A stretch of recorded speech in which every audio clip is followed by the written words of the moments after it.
orí adé tọmọdé tàgbà ní dáríjọ tí bọ̀gún àràbà bó bá ti di lọ́dọọdún ayé àmọ́ dáríjọ wá pínrẹ fún yín ní orí adé ó bàbá mi àgbógbógbó fèwú sókè kò sí ohun tí ó sọ bá ẹ ní kú mọ́ wa lọ́wọ́ àwa máa ń forí balẹ̀ fọ́ba wa ni o àwa máa ń forí balẹ̀ fọ́ba wa ni àwa máa forí balẹ̀ fọ́ba wa ni o àwa ń forí balẹ̀ fọ́ba wa ni ẹ̀yin lẹ́mọ̀ bọ́ba yín ò jọ yín lójú àwa ń forí balẹ̀ fọ́ba ni ẹ̀yin lẹ́mọ̀ bọ́ba yín ò jọ yín lójú àwa ń forí balẹ̀ fọ́ba ni ẹ̀yin lẹ́mọ̀ bọ́ba yín ò jọ yín lójú àwa ń forí balẹ̀ fọ́ba ni. Kábíyèsí o.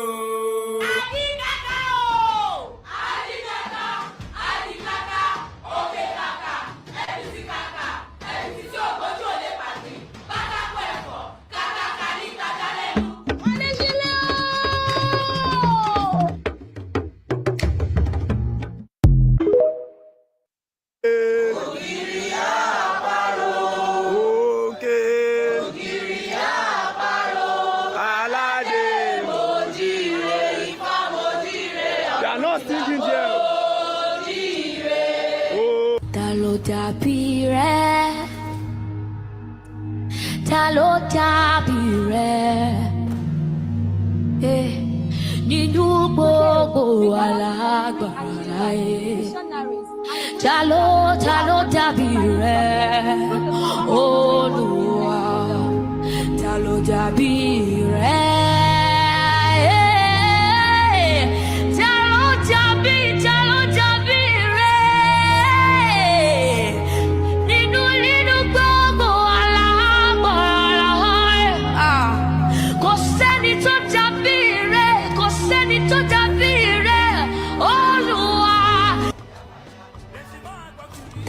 Dàbí rẹ̀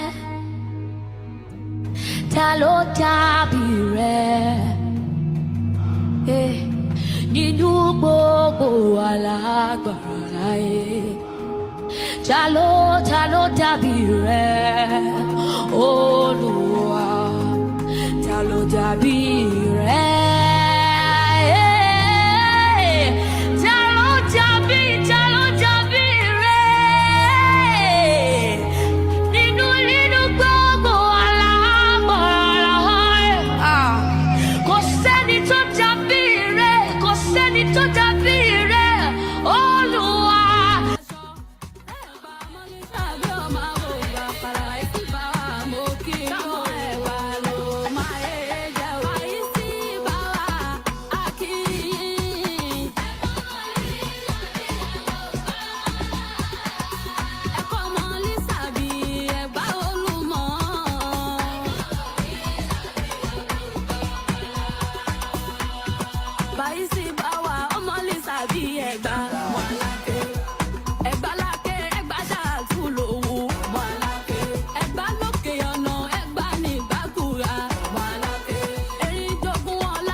Thank you.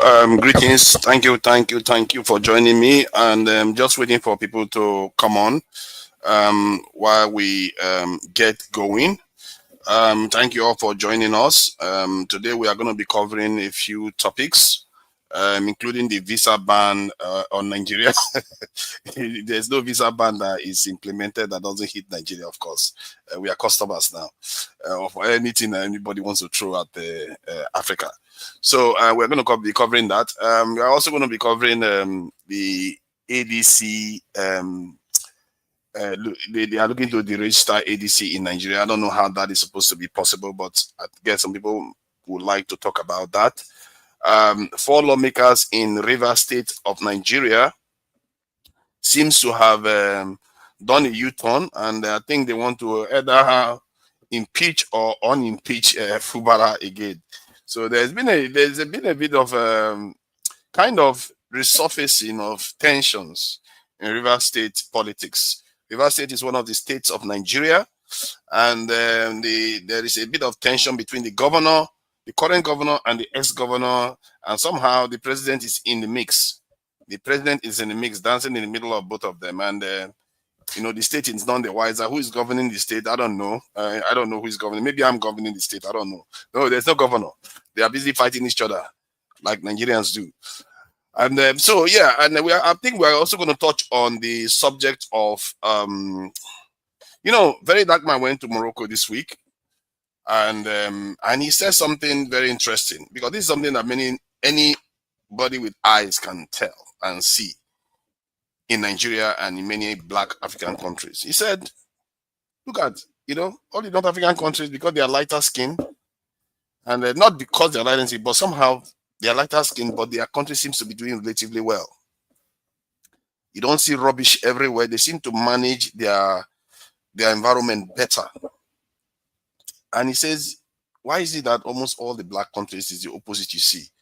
You go there, you see dirt everywhere, rubbish everywhere. If you don't see rubbish, you see relative underdevelopment, very, very poor states that cannot, you can tell that they have relatively fragile states. Why is that the case? And that's an interesting question he asked. And this touches on some people suggesting that they want Africa to be recolonized, and the Nigerians asking for that.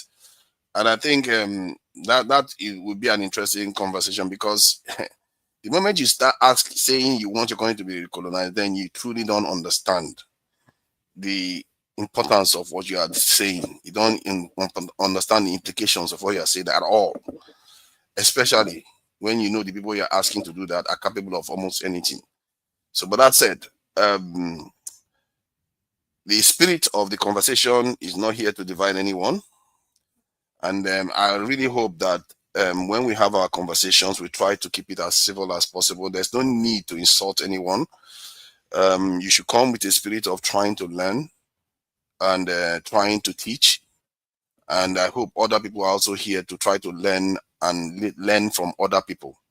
Just because people don't accept what you have suggested doesn't mean your idea was not honestly brought forward. And I think that's the most important thing. People should be credited from coming up with any ideas. Any idea is welcome here. You're allowed to come and share your opinions, but try to be honest about it. Because when it's coming from a place of honesty, people are more likely to engage with you from that point of view too. And I hope whoever is engaging also keeps that in mind. We are not here to divide people. We are not here to divide races. We are not here to divide religions. We are not here to divide even between rich and poor. We are not here to divide anything. We're here to better ourselves so that societally we are all going to be prospering. Because if you look at the world today, there seems to be a move to try to basically undermine unity, undermine progress. Regressive actions are being taken. One of the topics we are covering today is to do with banning some countries from traveling. Do you know this idea of banning people from traveling? It's a new one. We sometimes we forget it, that this is relatively new. It's a chain you put on people and you tell them, no, you can't move from this point to this point. People were allowed to move in the past. Nobody stops them. They can move. It's just borders. It depends on where you walk into. If you walk into the wrong person's territory, they might be able to stop you, but it's not always the case that they can stop you. So you can walk freely. But these days, they can tell you are not allowed to leave your country. God knows Africa is the least able, Africans are the least able to travel, especially Black Africans, by the way. I think a very dark man has made that clear, that we should barely call North Africa Africa anymore, because they seem to have transcended the issues that have been holding us back, and those issues still remain. So we shouldn't call North Africans Africans anymore. And we that are in the sub-Saharan Africa and Sudan, we still have these issues to deal with. And we just have to try to speak honestly and talk honestly with each other. And I strongly believe, and in many cases, you come up with better solutions. And I thank Revolution Now for coming in. He's saying that he prefers that we should be recolonized. There's nothing, yeah, I disagree with him strongly, but he's speaking his mind. And I hope he too listens to what other people are saying. And the same thing with all those people that say that Trump should come and, take care of our problem for us. And those same people, when I put the image up of us kneeling before Trump, they don't like it. But that is exactly what you are doing. When you bring other people to come and take care of your problem, you have come to beg them. That is what it is. And so we have to always remember that these things, when we are demanding stuff, we are grown up, especially grown ups that have experience. Many of us have traveled. We are not exactly landlocked, and we are not exactly landlocked in some village in Nigeria. Many of us have traveled. We have seen the world. We should understand how the world truly works. What makes those nations stick? Many of us sleep in nations where you make a phone call, security forces will show up within 5 minutes. We live there. How do you think all those things happen? If you fall ill, there will be transportation. This is ambulance to come and take you to hospital very quickly. We live in those countries. All of us. Okay, not all of us. Many of us. Some of us are calling from Nigeria. We should learn to keep that in mind, that, how those people did those things. You want to try to replicate it. Try to copy all aspects of it. Don't pick and just choose. Not all. Sorry, I'm not going to say you should copy all, but copy the part that is relevant to you. But don't do it in a way that when you want to translate it to your country, you use some of that very toxic behavior, very divisive behavior to destroy or hinder that progress. Because some people will say, oh, we need electricity. After all, everybody have electricity. But when they bring electricity to Nigeria, they start playing politics with it. Or they say it has to be in my village. It doesn't. Why do you need it in that industrial town? Because those people don't have political power inside the country. That is the kind of behavior we need to start setting aside, because Nigeria, you like it or not, it's not your tribe. It's not your ethnicity even. Maybe not technically not your tribe, but your ethnicity. Yeah, we have a common history now. We have a shared history. People have come here and pommeled many of our ancestors that knocked us together. We even fought a civil war, like some countries, and came out of it and still hung on together. So we have an ethnicity right now. Nigeria is your nation. If Nigeria doesn't do well, you're not going to do well. If you want to travel, anybody that is inside Nigeria, tell me whether you need passport to travel to any point of Nigeria. Whether there's any visa you need to go to anywhere in Nigeria. Whether you need to explain to anybody before you even try to do anything in anywhere in Nigeria. No, you don't. Yeah, you have some quirky people that are trying to break the law in the north, where they are implementing Sharia in criminal cases. That is not supposed to be possible in Nigeria. Such things should be outrightly frowned upon and discouraged strongly, because we can't keep having people go around doing things that are against the constitution, and especially when it's on such a sensitive topic. That is why some people come out here and say that they don't want to be in the country. That's why some people say those things, because, and you see sometimes you hear some prominent Nigerians come and say very divisive things. And they don't get, the worst of it is that when they say it, they don't get reprimanded for it. They don't get punished for it. They might even get promotion. What are you asking for? What kind of nation functions like that? Why would you elevate people that are trying to destroy the fabric of the nation? That has to be discouraged on all fronts. It doesn't matter whether that person is your tribes person, whether that person belongs to your political party. Because I noticed that political parties, some people, they believe in their political party more than they believe in their tribes. I'm telling you. Some Nigerians now, they believe in their political party more than they believe in their tribe. That's how crazy some Nigerians are right now. Not because the political party has ideology, because the man at the top, they like him. Or the man has given them something. So just something. It doesn't matter what it is. Not because the president has really done anything great for the nation. But it's okay. This is Nigeria. Everybody's allowed to have their own opinions. And until people start engaging honestly, we are still going to remain in this mess. I'm here with you. I'm not running anywhere. I'm a Nigerian. I can't run. If I like, I try to change my identity all I want. If I like, I go and get the Igbo passport. It's not going to make any difference. I'm still a Nigerian. And just like Trump is still a Scottish German guy, that's how I'm a Nigerian. You know, you can't run away from who you are. So let me go through some of the headlines. And if you want to join, I'll share the link now. I see some people are suggesting Rwanda as a clean country. Yeah, Rwanda is clean. You know, that's true. As a sub-Saharan African country, Rwanda is clean, but Rwanda, I don't even think they make up 10 million, and sub-Saharan population is about 1 billion. So 10 million versus 1 billion. And remember, Rwanda wouldn't show the countryside. Whenever they show Rwanda, they show the capital. And if you scale that, if you look at that from that point of view, you can maybe argue that Abuja can compete with Rwanda even. Abuja, not all parts of Abuja are messed up. Some parts of Abuja are relatively well kept. You know, but you still see signs of, you know, mismanagement and tardiness. I don't know. When I Show Speed went to Ethiopia recently, you need to see how Ethiopia looked. They took care of their capital. Really looks neat. Almost European standard. The only thing that makes it less is because it doesn't have all those very, very advanced features like, you know, underground metro lines and all those thoughts, but very, very well taken care of. Go to Lagos today. Jesus Christ. Some parts of Lagos just looks like, what is going on here? And they will put telephone masts. They would literally, it's almost like they want to put inside your kitchen.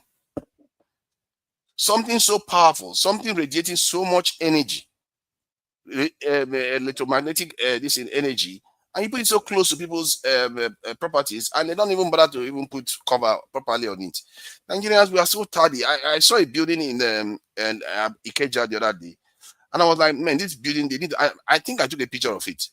This building needs to be put inside some kind of museum. Yeah, thank you for letting me know that I'm echoing. Sorry, I didn't know I was echoing. Thank you for letting me know. See, whenever you guys hear that, please let me know, because sometimes I can't hear it in my own ears. It's because of this screen share. That's why it's echoing. So thank you for letting me know.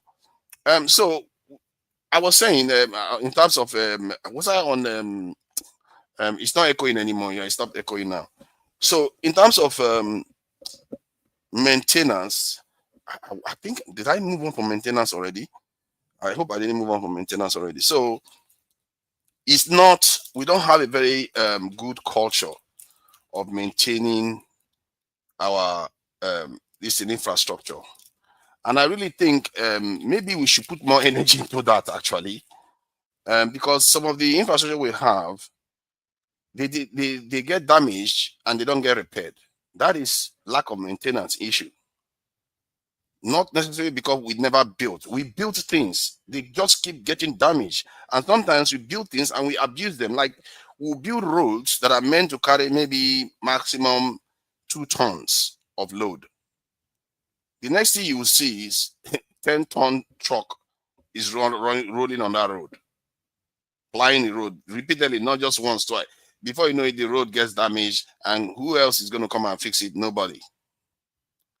So we abuse infrastructure. We don't build things properly. And I was talking about that building in Ikeja. I was saying that building needs to be taken a picture, because the building looks like very, very big building. But you would think some children built it like a sandcastle. Like the architect that put that building together. Aye. The architect, I don't know what to do with him. I don't know how that kind of situation will emerge. And somewhere along the line, the Lagos authorities allowed that bill to keep standing. But thank goodness they left it in a way, because it's a blessing to Nigerians to see how terrible, maybe in the future, some of our people used to build things. It looks like they just use hand to just take cement, put it on the block. I don't even know whether they use block because it doesn't look like. And this is in the city, and it's so tall. I think it's an 3-story building, terribly constructed, terribly finished. Everything is just horrible. No straight there. You can barely see any straight line. That is how they build it, and that kind of construction tells you the nature of the country. If you go walk into a country, you look at their structures, it tells you a lot about the people there. You don't have to look too far. Just look at the ground. If I look at the ground in the country and look at the buildings, I can tell what society I've walked into. You know, when they say how you do the little things is how you do the big things, maybe that there's some truth to that. If you walk into Singapore today, you look at the ground, you look at the building, you will know the country you walked into. America will be a little bit confusing, because if you walked into Washington and you walked into Mississippi, you need at least 2 to 3 spots to land in America before you can tell the country you walked into, because America is a little bit confusing and crazy. They are a bit of a bad country. Washington will not tell you what America truly is, I must say. Washington is misleading. And I must say too, there are single states in every country that can tell you something about that country, something very, very deep about that country.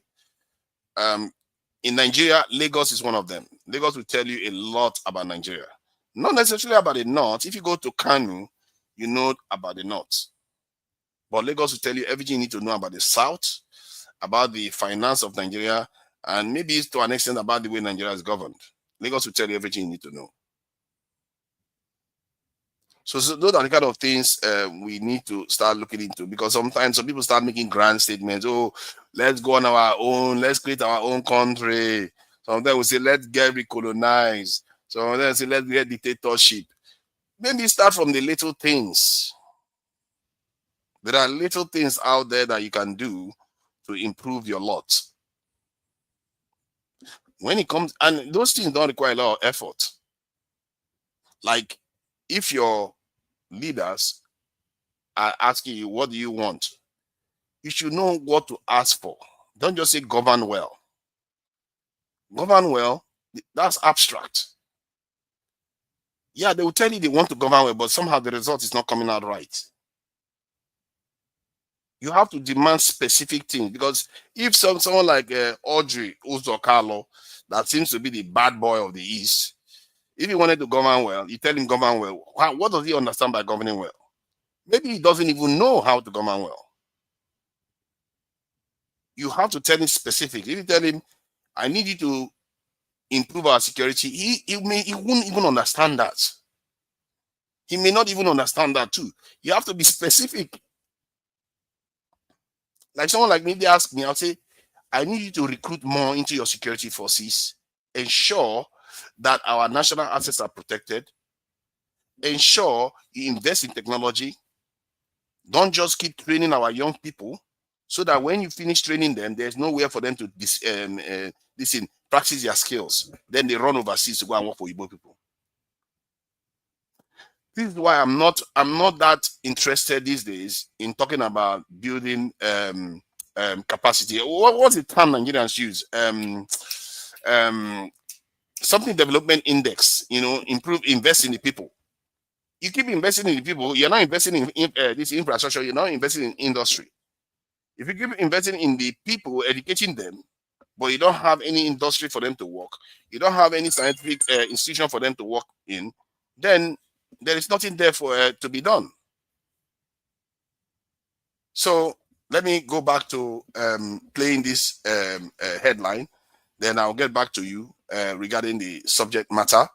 Let me see. It says US imposes a travel ban on Nigerians. Let me do that now.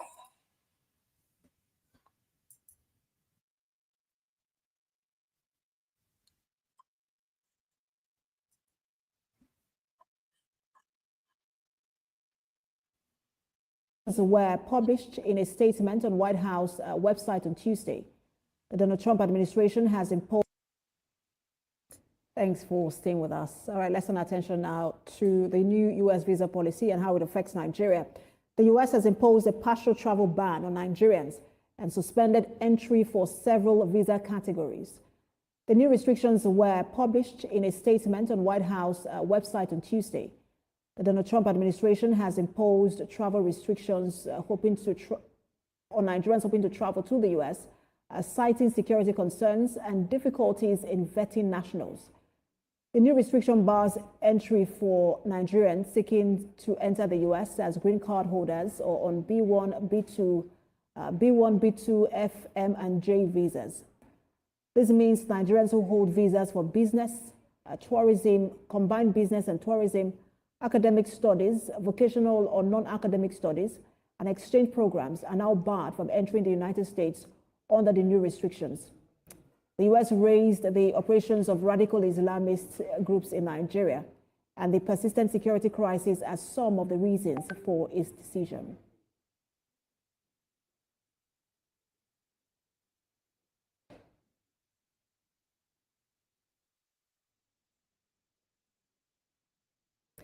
All right, let's bring in immigration attorney. He is Andrew Thomas. He joins me from the U.S., Massachusetts, to be specific.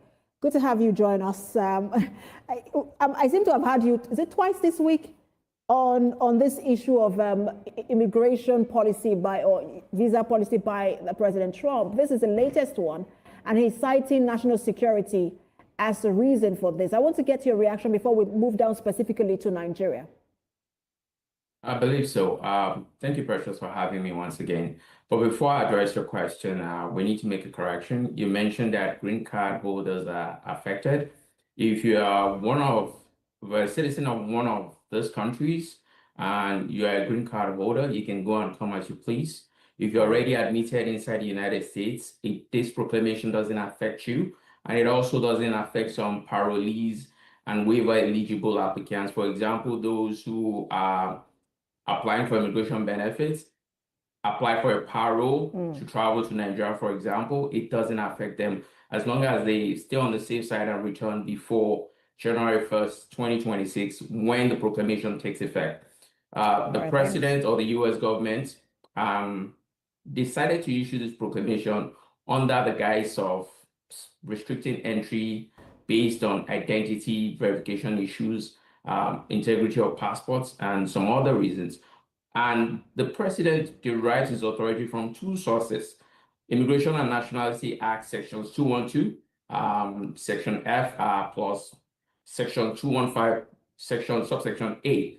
It gives the president broad powers to suspend or restrict entry on any class of visa. And I understand the F, M, and J. A lot of people are confused on what all of this means. We know it has to do with academic study visas, exchange programs, business and tourism. But explain this to us and what it means and how the implication of this for people who are seeking these categories of visas. What it means is that even if you have a visa before January 1st, 2026, entry is not admitted, is not guaranteed. That's admission and inspection. That's what it's called. An officer of the Customs and Border Protection sees if you can be admitted. With this proclamation, you may not be admitted. So this affects generally new people who apply for visas who are from these 15 countries, including Nigeria. This affects people outside the U.S. seeking admission who already have a visa based on the B1, B2, F, M, and J. And the effects are going to be wide-ranging because the United States is hosting the World Cup, even though Nigeria may not have qualified. Nigeria supplies one of the highest numbers of foreign students to American colleges. That is also going to affect. So many people have ties to the United States by way of family, friends, and professional contacts. So I want to see how they will do this. But it's up to the Nigerian government and the governments involved to press, because in case you don't know, visa processing for U.S. consulates is funded by those who apply for visas. The USCIS, the agency who administers immigration benefits in the United States, is wholly funded from fees people pay for petitions. They only get 4% of funding from the US Congress. So let's see how this is going to play out and how long they will be able to hold up with this proclamation, which is always up for review within 180 days or every 6 months, as the case may be. So this, I like that you mentioned the Nigerian government. I have a few minutes left and I want to speak to it because this is not the first time we're being included in some level of, some form of visa restriction or limitation.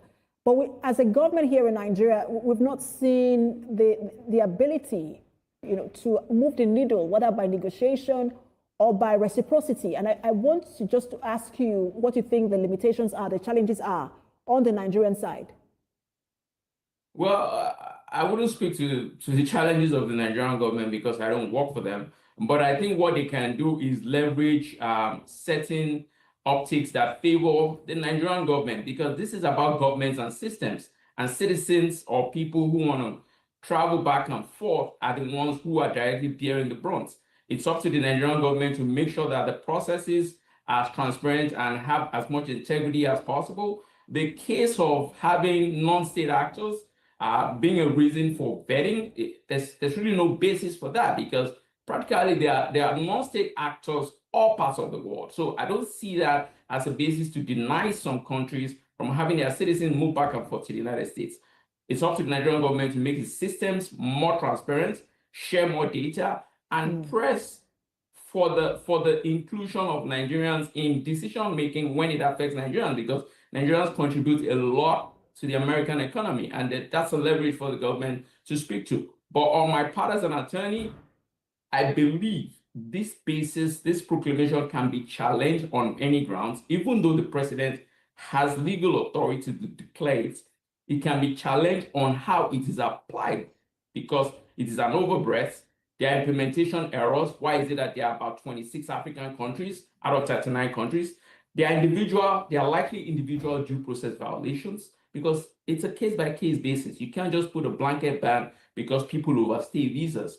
And there are likely issues of improper denial or waivers, because it is almost certain that when people show up, even before January 1st, they might still want to deny them entry, even though they have a valid parole to travel to see their family in Nigeria or in any of these countries affected. So on that basis, those four bases, this can be challenged in court. There's no doubt the president has authority and pretext to declare proclamation, but it's overbroad and it appears to have violated due process. So I wish we could talk about the overstay.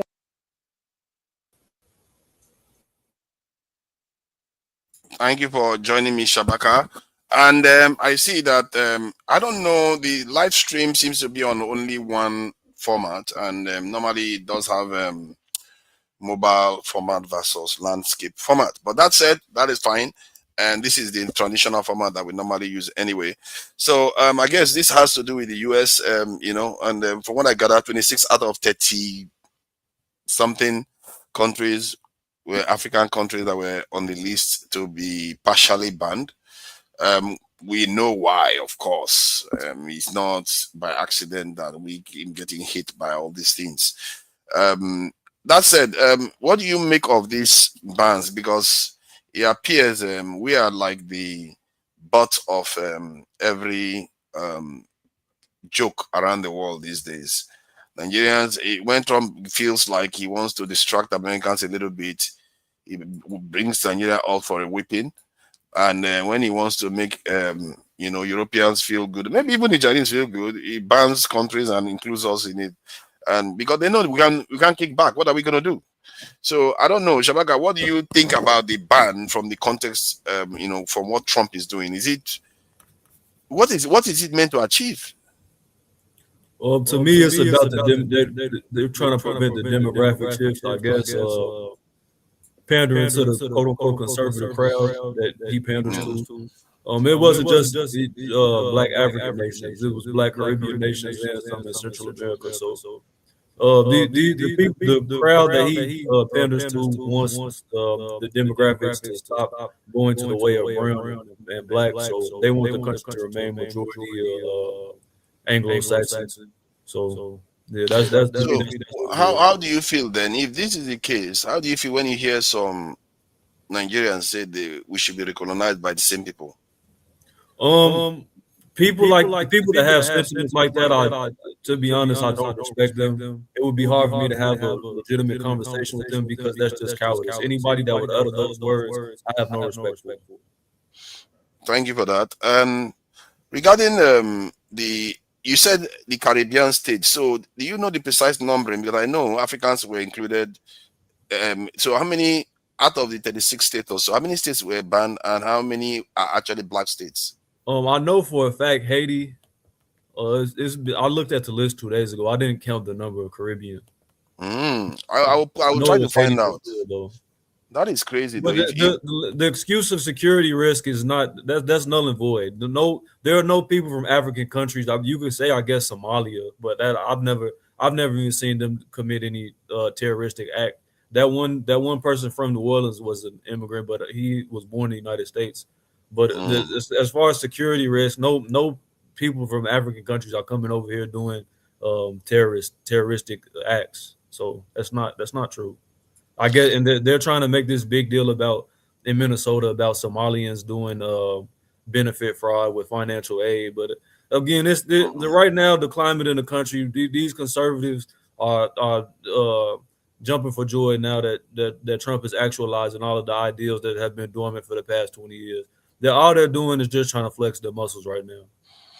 Yeah, it seems to be banning. From what I got at the list, I don't know why they're talking about in something countries, maybe in Africa, but the list is about 75 actually. From what I can see, it says Trump suspend immigrant visas for 75 countries who's affected. So on the map, let me see if I can pull the map up. So we see. So it's not necessarily obviously mostly non-European countries, as you can see. It's funny he left China and India where they have quite a lot of population. A lot of Indians come to America. They didn't even put any restriction on them at all. It's really bad for us, because look at how many African countries. To be fair, I think Ethiopia is Ethiopia there? I'm not sure Ethiopia is included on the list. Ethiopia is not on the list. Okay, Ethiopia is on the list, of course. Nigeria is on the list. DRC. So the most populated countries in Africa are on the list. But in Asia, the most populated countries are not on the list. China is not on the list.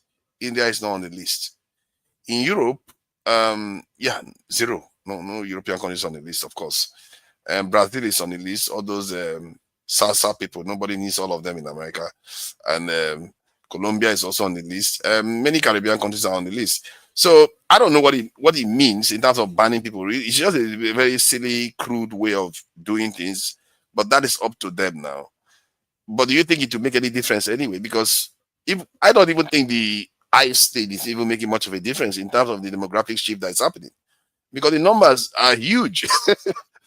When I heard about 20 million to plus million Americans are illegal in that country, I'm like, how do you get rid of those? It's impossible.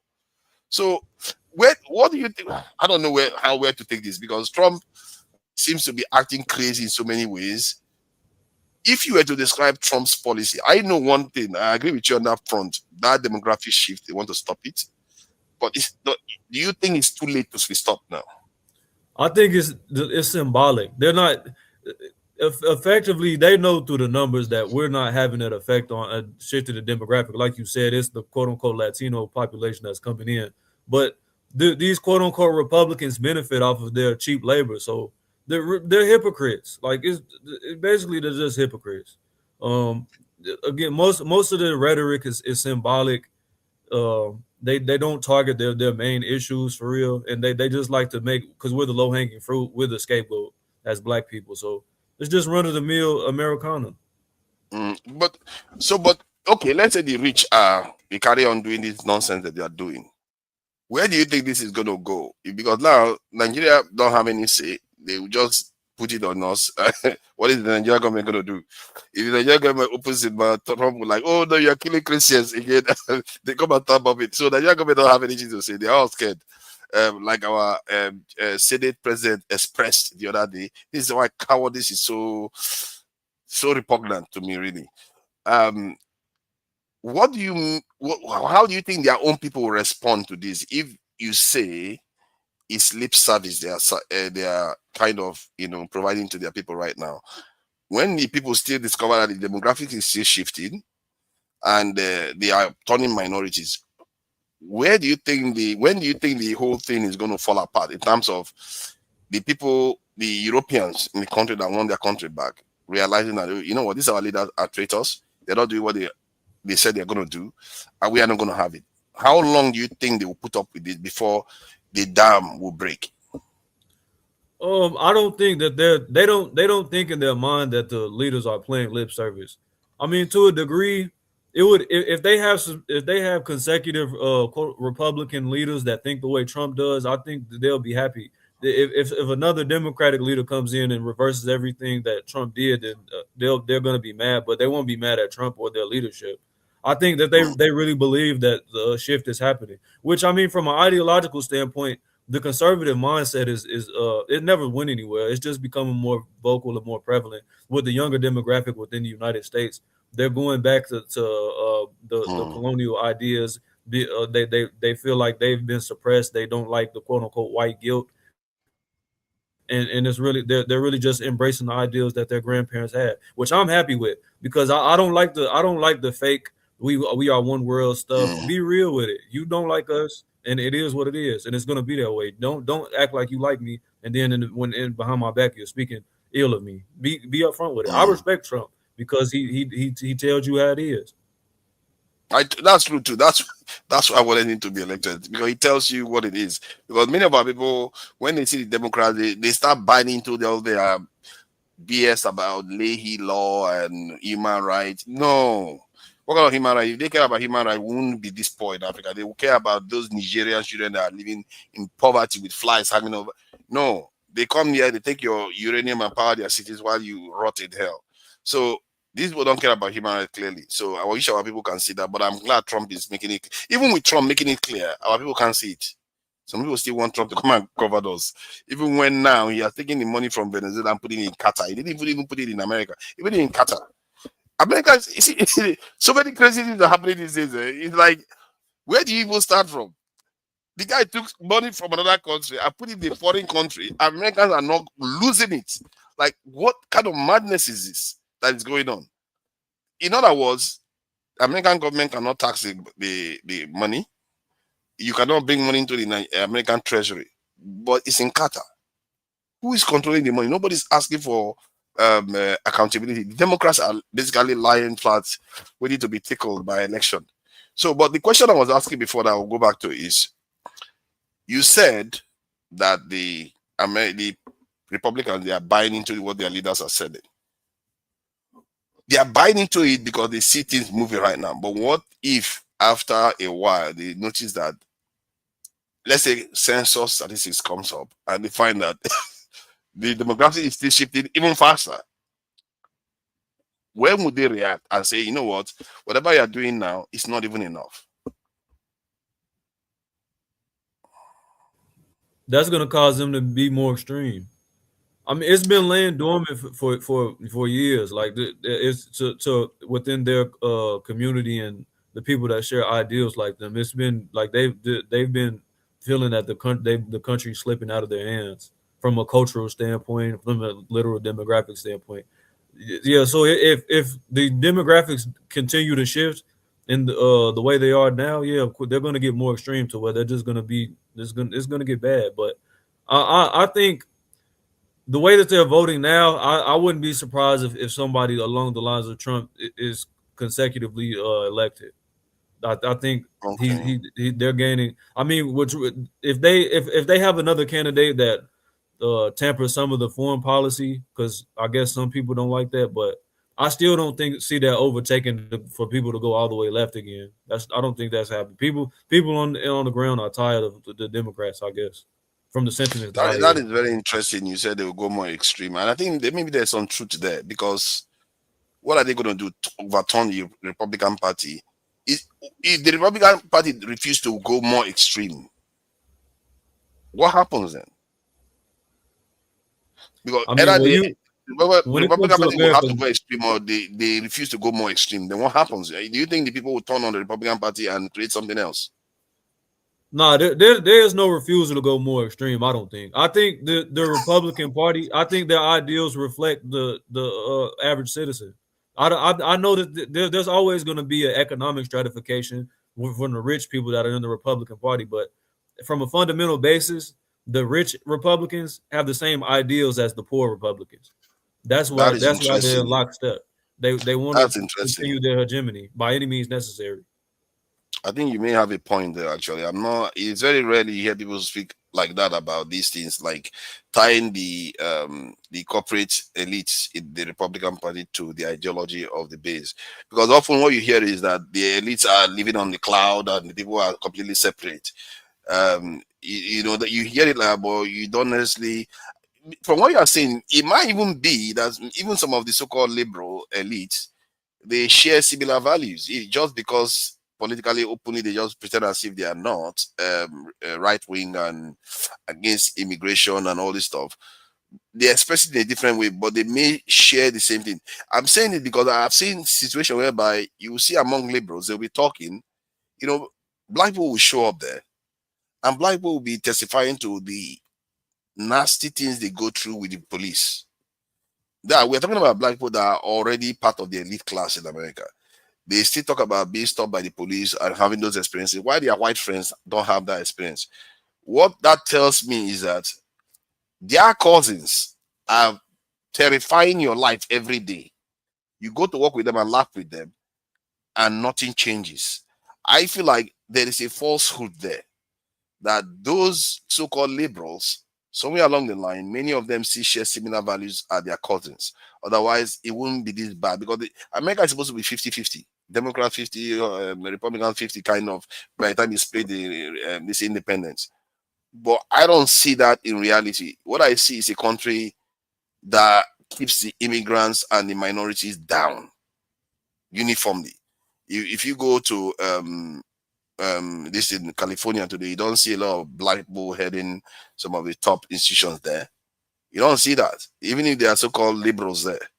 In Hollywood, you don't see black people heading the best movies and all that. No, these days you are beginning to see them in good movies, but in reality, it's still a white club. So I don't buy into some of all those things. So it's quite refreshing to hear you talk about, especially the Republican ones sharing similar values as the poorer people. And from that point of view, you may be right that they are actually going to get more extreme. And maybe that's what we are seeing. You saw the lady that was shot the other day. And instead of sympathizing with the lady, they came and started ranting about her and calling her a terrorist. So I don't know where America is going with all this nonsense that is going on right now. Trump is just shaking up so many stuff. This ban is just a side. Like he just does so many things. The ban is like nothing really. It didn't even make proper headlines, and nobody seems to care. I don't know. How do you think Nigeria should be able to, or many Africans anyway? How do we navigate this madness that is going on now with America and Trump? Because he seems to like using his force. He seems to like bullying people, and I don't even know what direction it's going. Because he's going after Europe, he's going after Africa, he's going after. He doesn't like China so much. What? How do we navigate this thing? What is the best strategy for a Nigerian leader to follow at times like this? In my opinion, the entire black population around the world needs to galvanize around the AES. You have to, in my opinion, you have to forget your direct nationality, especially when I hear from Nigerians, because like Tinubu, Tinubu's a puppet. You know, I don't have any respect for him, and I think that's for majority of the African leaders. Ouattara, they're just puppets. We have to galvanize around real leadership. When real leadership shows us, we complain about our leaders all the time, but when real leadership shows its head, we have to galvanize around them, regardless if it's our direct ethnicity, if it's our direct country, or if it's even in our direct circumference. We have to look at the greater good of things. We can't let Sankaras and Lumumbas continue to happen. When we have good leaders, we must protect them, regardless, even if we have a little bit of ideology difference. If they're righteous people and they're moral people and ethical people, we need to get behind that. Okay. So how does Nigeria, a country like Nigeria, because I learned just a couple of days ago that West Africa, something they've never done, they passed a kind of law or ruling to reduce taxes on ticket fares, because this is one thing I thought was very problematic for Africans. Africans are hard, they can't move. They are like chained. And many of us don't necessarily see the chains. It's like invisible chains using immigration rules. So, and ticket prices, not just immigration, ticket prices, again, is one of them. So the West African countries came together. I think that was in Senegal. They passed a ruling that they are going to reduce taxes so that the ticket fares come down. I, for one, know that if ticket fare was about half the price it is now, I'll be coming down to Nigeria more often. I'm more likely to invest more, spend more money in Nigeria. And I know many people are likely to come to Nigeria more often, and many African countries the same way. But because of the ticket prices that is unusually high on the continent, nothing progressive was happening. At least that part wasn't taken care of. But they did it last December. My thinking is that the reason why I'm highlighting it, because he said we should embrace the AES. But I'm thinking the AES is an opposition party to all the democratic systems. It's like because the democratic system are so useless right now. Like you said, they are all corrupt and all the rest. But they know if they fail, the AES, people will feel like the AES is a better option. And they may be trying to retrace their steps. They are doing things that they should have done decades ago. Why would you not want your ticket prices to be cheaper so that people can come into your country? African countries didn't do it. Until today, many of them have not done it. West African passed the law, it doesn't mean it's going to translate into reality, because we are very, very good at ensuring that we don't progress. We don't free our people from this burden. So how do you look at it from the point of view of, because I'm trying to find out what is the president, because if we come up with a way that the president, our own country should be acting, it might coincide with what the president is doing now. So we may even understand what he's doing, or it may completely diverge to what our president is doing now. Is what I mean. Because I also read the document Jide shared here about American strategy. They talked about the different regions of the world they want to have partners that are capable in different regions of the world. That means if I wanted to advise the Nigerian president, I would say you need to increase your capability.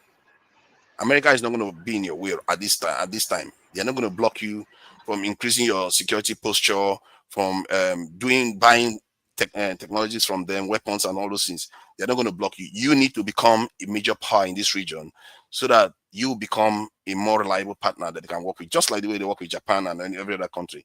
And it's going to give us access to a lot of funds for loans.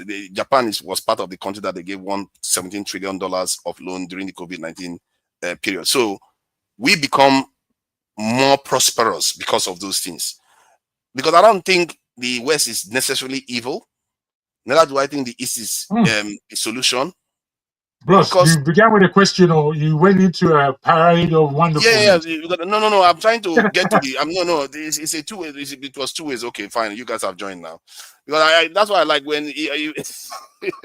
Fine, you guys have joined. I would have preferred me and him. We're just talking because that won't be fair. And I understand why, and I also understand why the big question. But you see, there's still a way. I'm understanding your question. But put it to him, please, so that we can enjoy it. Okay. Let me put it quickly. General Ndama, please put your camera on. It's essential we have our cameras on. I'm sorry, this session is camera on session. So put your camera on. So regarding let me ask the question. Based on how we are supposed to, you are driving. Oh, look at that! No wonder you had the camera off. When you park here, I will bring it on. So regarding the way we are supposed to respond to what Trump is doing right now, you did say, I don't know. Give us an overview of what you think. I know you said the AES countries, but many of these countries are democratic nations. So how are they supposed to work with the AES countries? Is that not going to make it even more likely that Trump will target them? And how would the AES countries empower the other nations that are trying to pursue democracy? We're being targeted regardless. That's my thing. Whether the top willingly capitulates or not, the citizens are going to bear the brunt, and they're not going to benefit from anything. These leaders don't have their best interest, and we all know this. in my opinion, I'm disenchanted with the West and East thing. It's like people have said on here before. It's about interest. It's not really about democracy, or it's not about capitalism. It's not about communism. It's not about the isms with them. They want to maintain their hegemony. They're when it comes to us, they want us to be extraction ports. They don't want us to have any type of autonomy. They want to bird feed us so that we're dependent, so they can continue to get their resources and set market value. And I mean, it's both sides. I from a lesser degree, Russia, because I just think Russia wants to control their direct circumference. China, I think they want to be imperialist. But again, when it comes to directly engaging with the United States are bad faith partners. You can, when it comes to interest, yeah, you can work with them, but if you don't have relative military might, they're going to try to gouge you and take advantage of you at all turns. To me, I know them for what they are. I know them for what their ultimate goals are. So it can, like with any specific leader, it can look like they're doing something positive, but they'll backdoor the deal. They're very hypocritical, and like you see what they did with Mossadegh in Iran. He was a democratically elected leader, but they deposed him to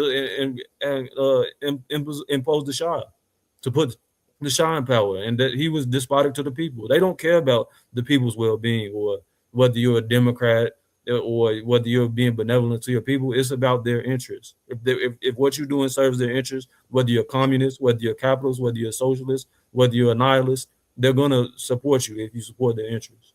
So when it comes to what we're doing, we need to galvanize around leaders that want us to be autonomous and that have ethics and that have morals and that are not willing to capitulate to the power structure. If we keep trying to capitulate to the power structure, we're going to be slaves forever. It's not even about just basic necessity autonomy. We need to have complete, full autonomy, in my opinion. Yeah. And with the leaders that are doing that, we need to galvanize around them. I know being pragmatic, we do need pragmatism because our people are struggling, especially in Nigeria.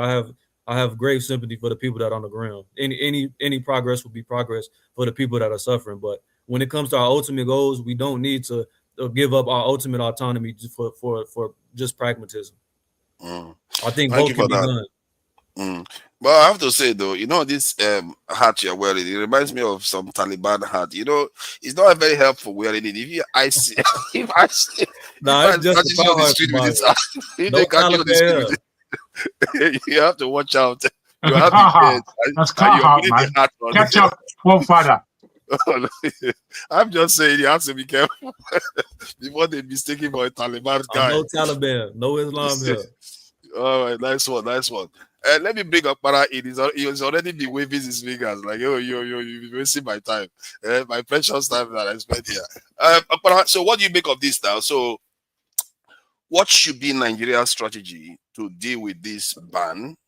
And at the same time, generally, what should be the Nigerian strategy with Trump that it's actually going to help us, empirically, not just, in an abstract way? How is it going to help us? How do we engage Trump? Because if you say it, then you can be able to observe what the current president is doing and see whether it aligns. If it doesn't align, then he deserves serious criticism. Please go ahead. Yeah, first and foremost, good evening, all. You mentioned that no European country is involved in this Trump's ban. We have Russia there. We have Armenia. We have Belarus. We have. I mean Western Europe. I'm coming. You're talking about Europe now. You're not talking about Western Europe. And when we say Europe, we know what we are talking about. We're not talking about all the rougher ones. Because you said Europe. So I'm talking about, you have Albania, you have Kosovo. All these people are Europeans. So that we can all benefit. If the man that spoke said no, he is referring to Western Europe, then we should all understand because he said Europe. That's why I'm trying to. He's correcting you now that he said Western Europe, not generally Europe. Yeah, but I have to excuse me. I have to put my own opinion because he didn't say exactly which part of Europe you're talking about. You don't expect you not to put a ban on Russians, for crying out loud, or Belarus that works with Russia. We are talking about mostly Western Europe. Forefathers, you have Albania, you have Kosovo, you have Armenia, you have other small European countries. They are European countries anyway. So now you talk about Nigeria. if you refer yourself few years ago, let's say 30 years ago, where Nigeria was and where Nigeria is now, then you blame the leadership in Nigeria. Because in 1980s, or even say 70s and 80s, this super, powerful dollar was almost $1. So then Nigerians were not selling their properties to relocate to America or to relocate to England or relocate to Germany. Nigerians were happy in their own country because then things were going better. The economy was better, the security was better, the leadership was better. So what happened? That all of a sudden, within 30 years, the Naira crushed, the economy crushed, the security crushed. Are you blaming Trump or are you blaming your leadership? I will blame my leadership, because if we had good leadership, by now, Nigeria would have been at least one of the leading countries in Africa or one of the leading countries in the world. So leadership problem is what is hindering African countries, mostly sub-Saharan Africa, from growing. So, but what should Tinubu be doing with Trump right now that we are being included on this list? What should he be doing? At the moment, I don't think Tinubu has more options or any option at the moment. Tinubu is fighting for his political survival. Tinubu doesn't care about what Trump does against ordinary Nigerians, because I believe Tinubu has access to America and his ministers also. This ban is mostly on poor Nigerians. So Tinubu doesn't give a hoot whether this ban lasts 100 years. I don't think so. Tinubu is after his re-election. But what would you advise him to do now that Trump has locked the door on one side? What should you advise him to do to improve our lives in terms of, because there could be other things like encouraging African travel or inter-Nigerian travel, all kinds of different things. My own advice is just let Tinubu sit down in Nigeria. I think he had just returned to Nigeria this evening after almost 3 weeks. Let Tinubu sit down in Nigeria, get Nigeria working, get things working in Nigeria, mostly security. If Nigeria gets security, and if the security gets better in Nigeria, I think that's another headway. But as long as insecurity is rampage in Nigeria, you have everywhere terrorists being pampered like know-how. You caught terrorists. After two months, you release them. You call them repentant. You pay them even stipends. This morning I was listening to a man who was accusing the Katsina government of paying 300 million naira to terrorists. The more they release those terrorists, the more even the terrorists kill. Yesterday, you see what happened in Katsina State, in Sokoto State, in Kogi State. So as long as insecurity persists in Nigeria, I don't think any country, even any country, is willing to accept Nigerians coming into their country, because they don't know who is who. For example, you talk about, Trump is trying to, it's just called kind of preservation. Here where I live, if you see how many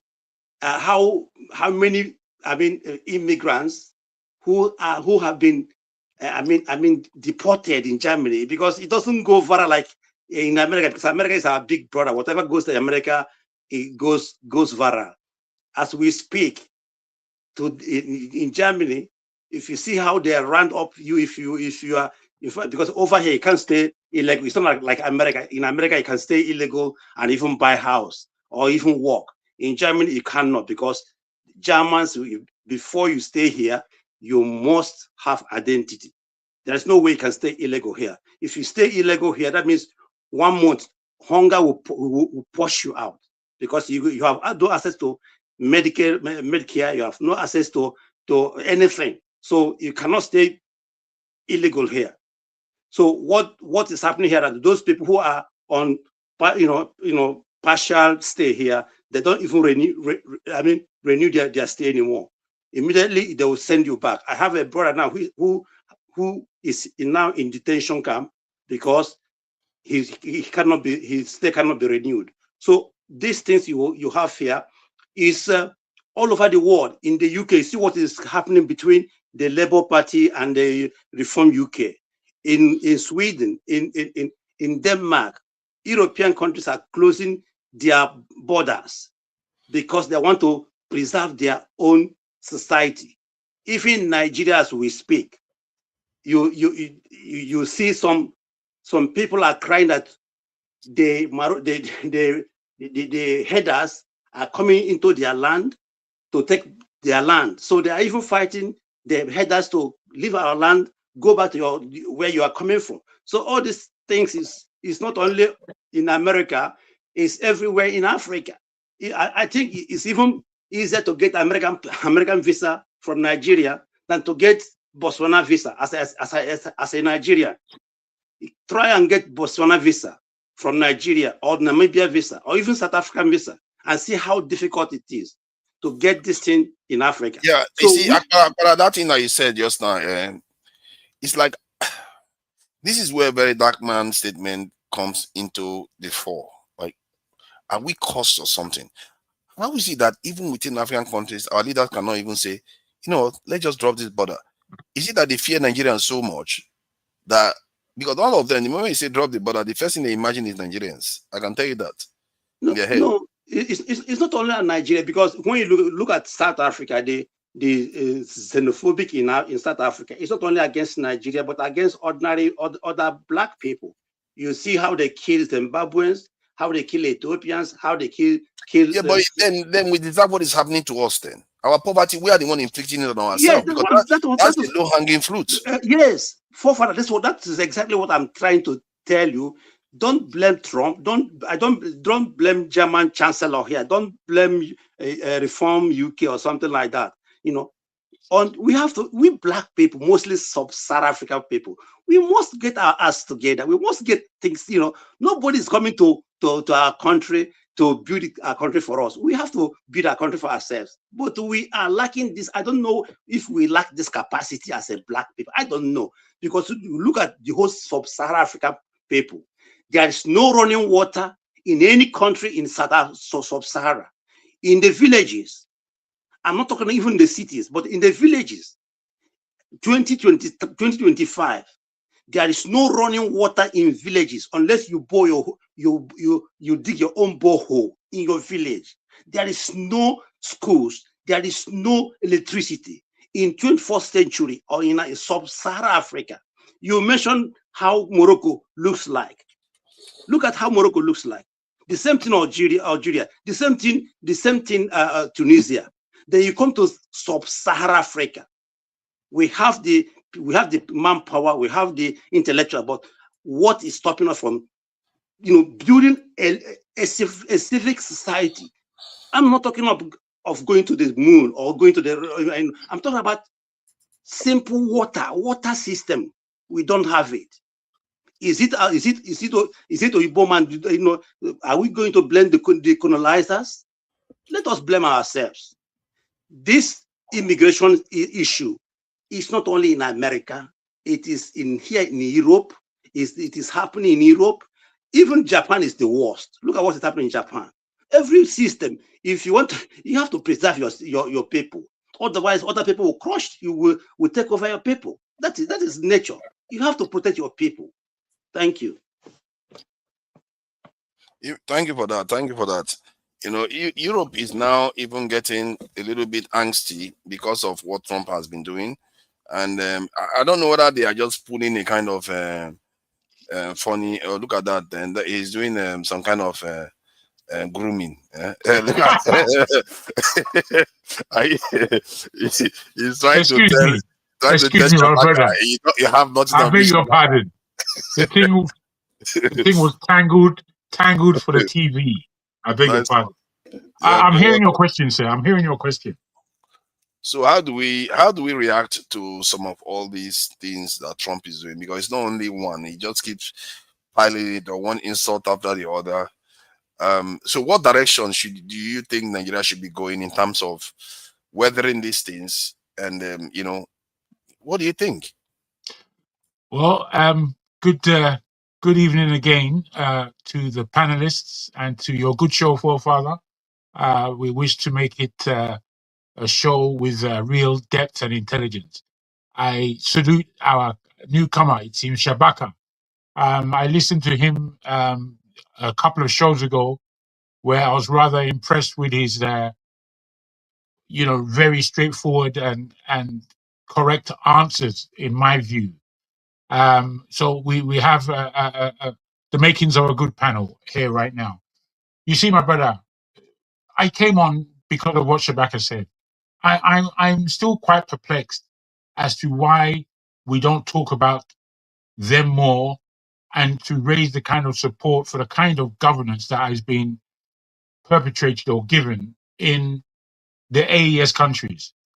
I don't know if it'd be propaganda or AI or just general lies, but the majority of what I see coming out of there as news is rather satisfying to me as an ongoing way to tackle the problems of insurgency, terrorism, and yet still be people focused and bringing on board projects that are giving people hope, income, and employment. And these things aren't lost on me, where the nations of the AES countries are going as per governance and real autonomy seeking for their countries. Where I don't see it is Nigeria. I don't see it enough. And we've got to be clear that Nigeria is not going where we want it to go. Nigeria is not being. I've got a clear picture of what Nigeria should be doing for itself and for the diaspora at large. When I say the diaspora at large, I mean the nation, the world's black nation that need a voice. We need a voice because we've got a voice. There are too many black people with too many opinions. If you look at the Americas and you check the conscious black world in the Americas, you're seeing a voice take place.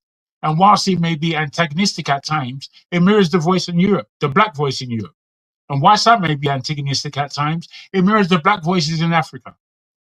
So I'm afraid we have really got to try and take the bull by the horns. The whole issue of, the way we are being looked upon or how we are being policed, they always come with more and more questions of this dislocated growth patterns that we have been seeing across the African continent at large, across West Africa, particularly in Nigeria. We see 2 steps forward, 15 steps back. We keep seeing it. There's got to come a point where we say no further. We're not going any further backward. And I'm afraid, I don't know. I'm always going to be saying this now, between now and 2027. I don't want there to be an election. I want it to be a reset. And I want that reset to come from the people. And I need the army and the military zone to be aware of what it is that the people are doing. And the fact that we are trying to bring a legitimacy to govern Nigeria. And we want Nigeria to force a real exchange of politics, sociology, and economics across the West African plain. And once we have that power beneath us all as West Africans, we would be able to march forward in such a way that what's happening around the world and the way the world hegemony is looking at buckstering and changing until they arrive at their new world order, we've got to be in place. We've got to be in position to speak for ourselves. So I really am coming from that objective. The rest to me is a sideshow, is a distraction. Our paradigms we've really lived through for a good 30 years. We don't want another 30 years like that. The next 30 years in our Nigerian aspect should be one of cleansing, one of cleaning, one of reorganization, and one on turning the gun around from putting it in our own head, turning it away from our head. Because right now, this is how the gun is on Africa. It's on our head. You can't stay like that, for God's sake. I thank you.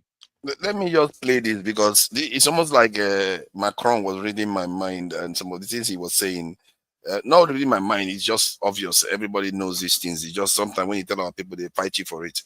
Let me just play this. It's in French, but just read its subtitles.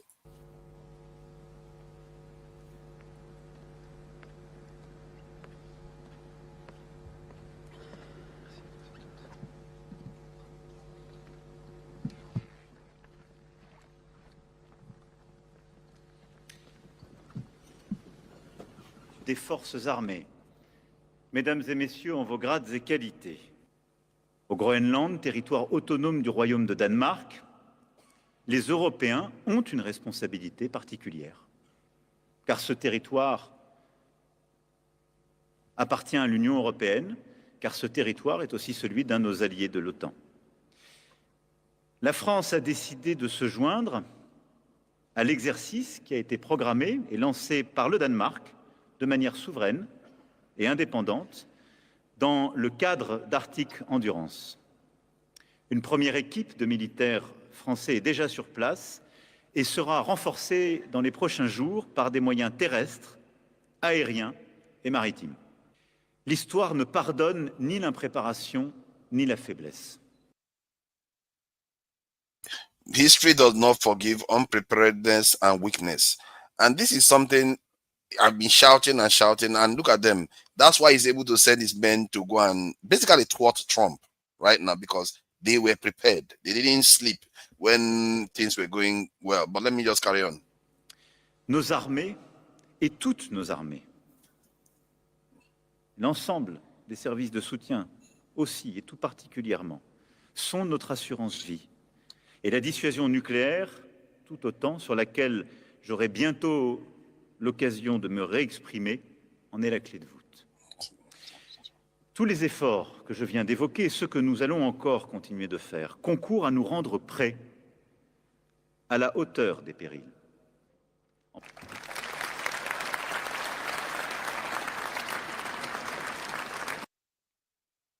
So those people that think Europeans, some people always like to say Europeans are, they are dying, their population is dying, or they are becoming weaker. Keep saying that. They are not. Not much has changed. Their population that they have right now is more than what they had in 1960. They are not dead. And they still are armed. That's more they've gotten more sophisticated. The idea that they are dead is not true, or they are even dying is not true. And the fact that they are always ready. These people have not been to major wars for a very long time, and look at how ready they are for any throwdown. And you see, when the chips are down, they know they have nuclear weapons. That is what it always comes down to. Whether you are able to defend yourself and deter other people from intimidating you to follow their own rules, basically. When people say they want also recolonize, when I said earlier on that, you know what they could do to you when they recolonize you? Anything, they are free to do almost anything then. They can sterilize all your women. What happens? In 1 or 2 generations, you're gone. And they have the technology now. And some of our men think that's a good idea. They don't know the danger that they're exposing themselves to. What do you think these people are? Some kind of angel that is there to serve you. You think they don't like their own families and their own children to prosper even more? They will just wipe you out and take your real estate and use it to have more parties and their children prospering. But that said, let me bring in Jide. Jide, what do you make of our actions towards the current president? Do we,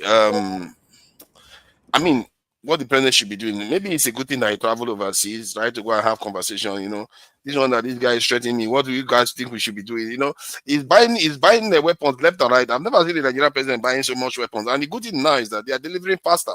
these useless Democrats that will be using Leahy law and all kinds of weird stuff to delay it, they are delivering faster. They brought tools to Nigeria. They keep bringing things to Nigeria quite frequently now. So we don't necessarily know what this president is doing, because he's one of the first presidents in Nigeria that also said that Ajekuta steels, parts of it to be used to start manufacturing ammunition in Nigeria. I don't know how far that has gone. That's more than 2 years ago. I don't know what is happening there. It would be good to get an update on whether that thing is moving forward. But if he's serious about it and Nigeria actually start doing its own thing, we might be seeing a turning point that is going on in Nigeria. Turning point is a turning point. It's not, we are not out of the wood by a long shot. But what do you think the president should be doing now? I'm sure, Gide, you have something. I hope you have something to tell us what the president should be doing to maximize our potential now while we are being locked out of many countries. Even European countries don't want us there. Let's face it, they don't want us there anymore. They are tired of Nigerian nurses and trying to beat their old people up. And, all kinds of weird stuff.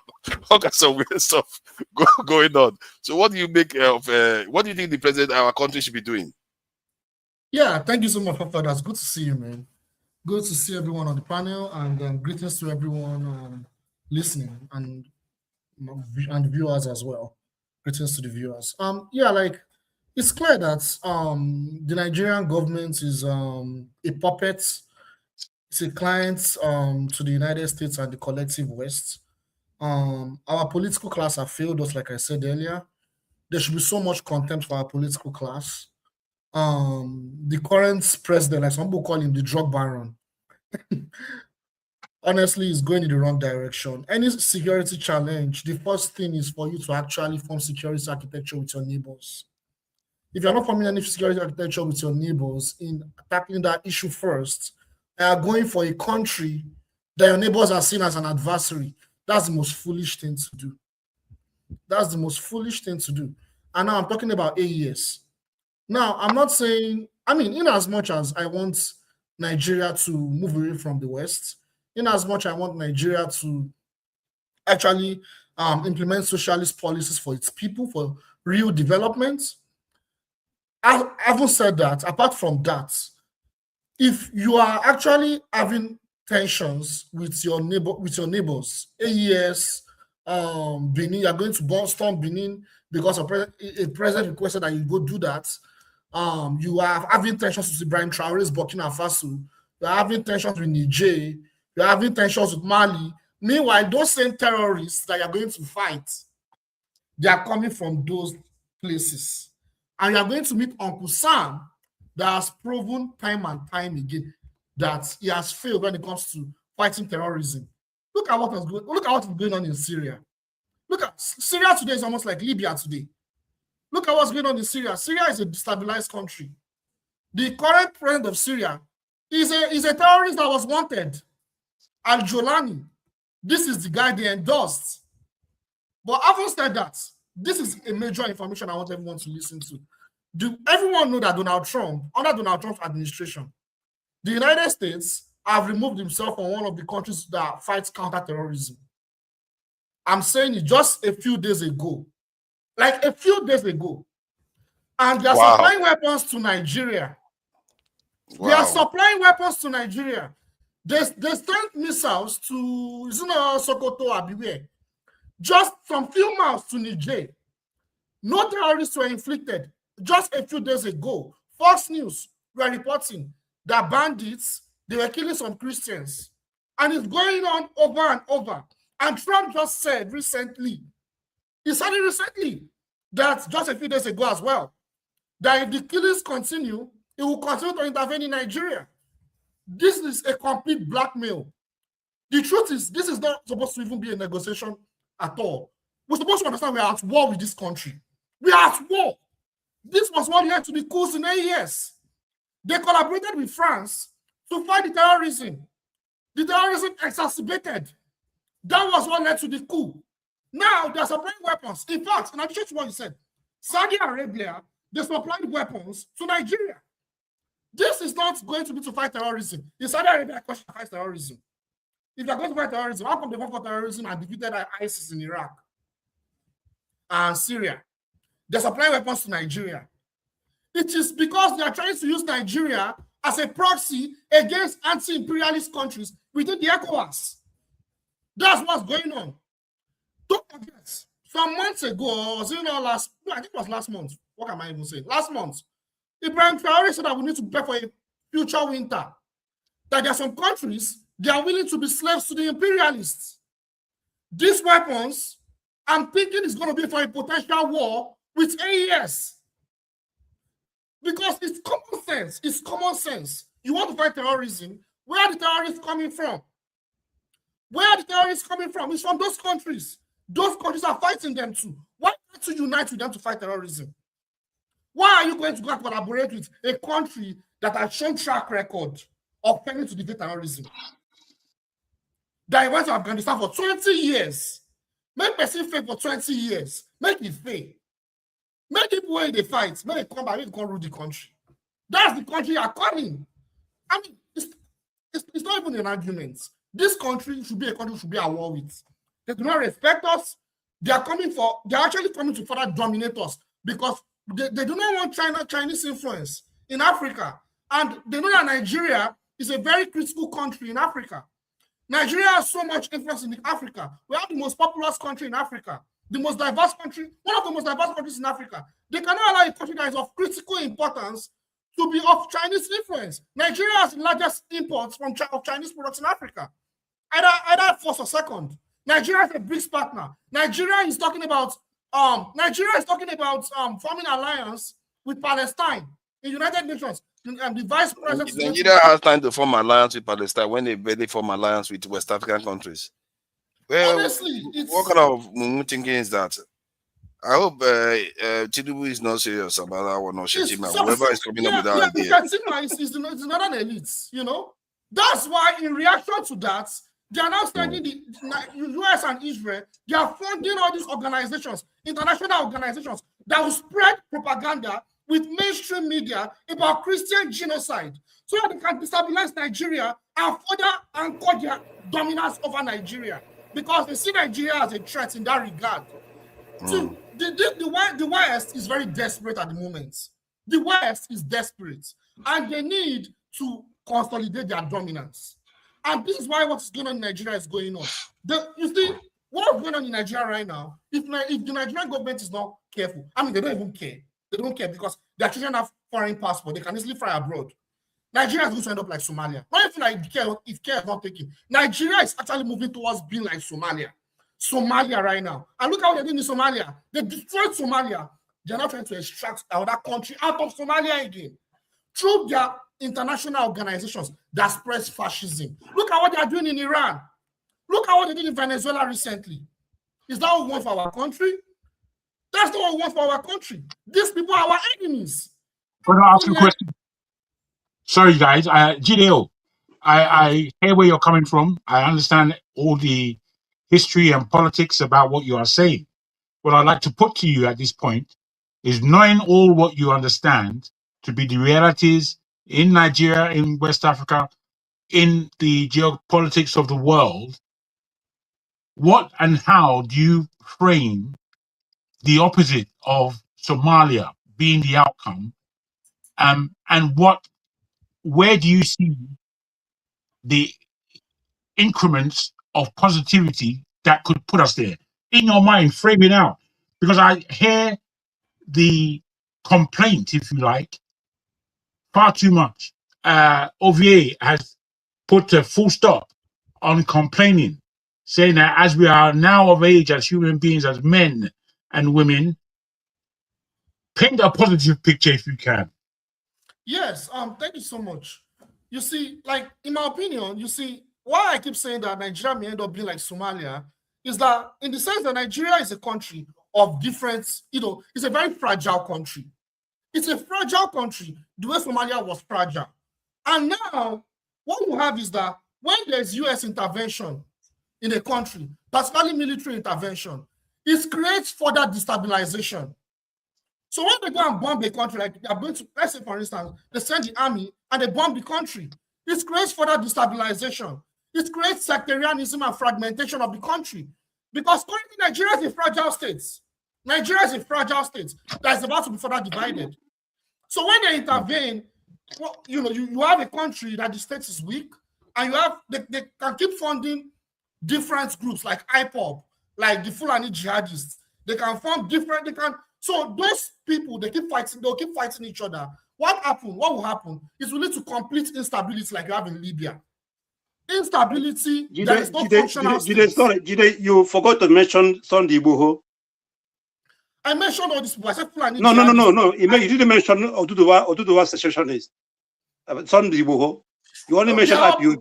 Igbo one hasn't led to some serious loss of life, So that's why they rate them lower. Either Niger Delta or Igbo. Okay. So if you want to mention everybody completely. Thank you.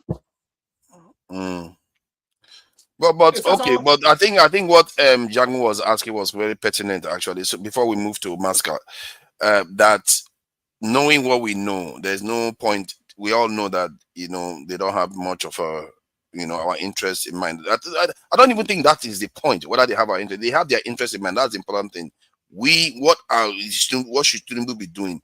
Are you saying that he should align himself with the AES? Because personally, they could do better with ECOWAS. They have not even done anything with ECOWAS.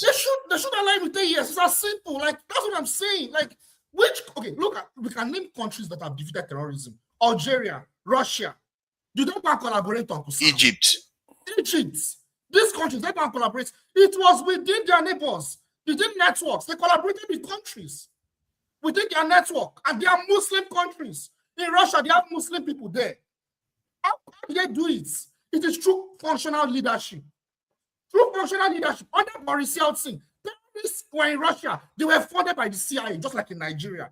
In fact, they were about to destabilize Russia, divide Russia like the way they want to divide Nigeria right now, Israel and the US. But you know what? They voted in Putin. Putin's government, they revolutionized the entire Russian state to become more powerful, to defeat those terrorists. If we don't have that in Nigeria, where we have a person like Putin that we can vote for, that will change the entire political architecture with a completely different political paradigm and ideology, we'll end up in like Somalia. But to be fair, though, before I move to Masca, to be fair, Putin had, a strong defense base to work from. What do we have? We don't have any to work from. But Boris Yeltsin, America couldn't bomb Russia the way they are bombing Nigeria. They tried it even under Boris Yeltsin. They would have had a lot of trouble because somebody did the hard work. Stalin did the hard work. The man of steel did the hard work of laying that foundation. And that's the biggest lesson I learned in the 90s when I was growing up. Because I saw Soviet Union fall and I saw them rise. It was so easy for them. Like, what is the difference between them and us? That strong base that they have. It's a mentality thing. Our people are not ready. They want to vote for Peter Obi. They're not ready. They're not. Let me go to Masca. Masca, we keep getting banned. And maybe actually this restriction they put on Black people, Africans around the world, nobody has actually done the calculation of the damage it does to us as a nation and as a people. Nobody has bothered to do that because we are the most limited people for movement, even within our own continent. I think maybe someday I will do that. I will do a bit small research on that just to find out what the effect of this is. Now, Trump has decided that he's going to, throw us again under the bus. The moment they want to ban any, because Nigeria just shows up, please take us. So, but what do you think that our nation should be doing now?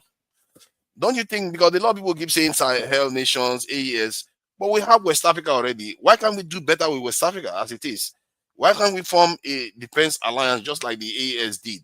So that if Trump wants to bomb one country, he's going to think about the entire 400 million instead of thinking about only Nigeria to deal with.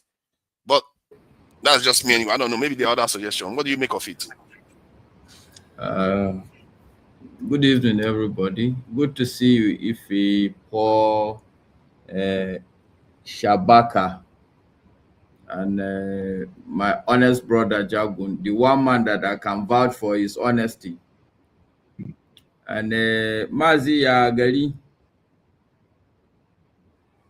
Mungo de Allah. Inauni. Life, yeah. Okay, so look, forefathers, I've listened to you intently. my take is a bit different. We shouldn't do Nigeria should not be bothered about Trump, because Nigeria is not Trump's problem right now. We keep talking, we say their interest. What is, let's start with America. What's their own interest? Let's break it down. They do understand how the world works. It's either you are in charge, it's either you're on top or you're the one under.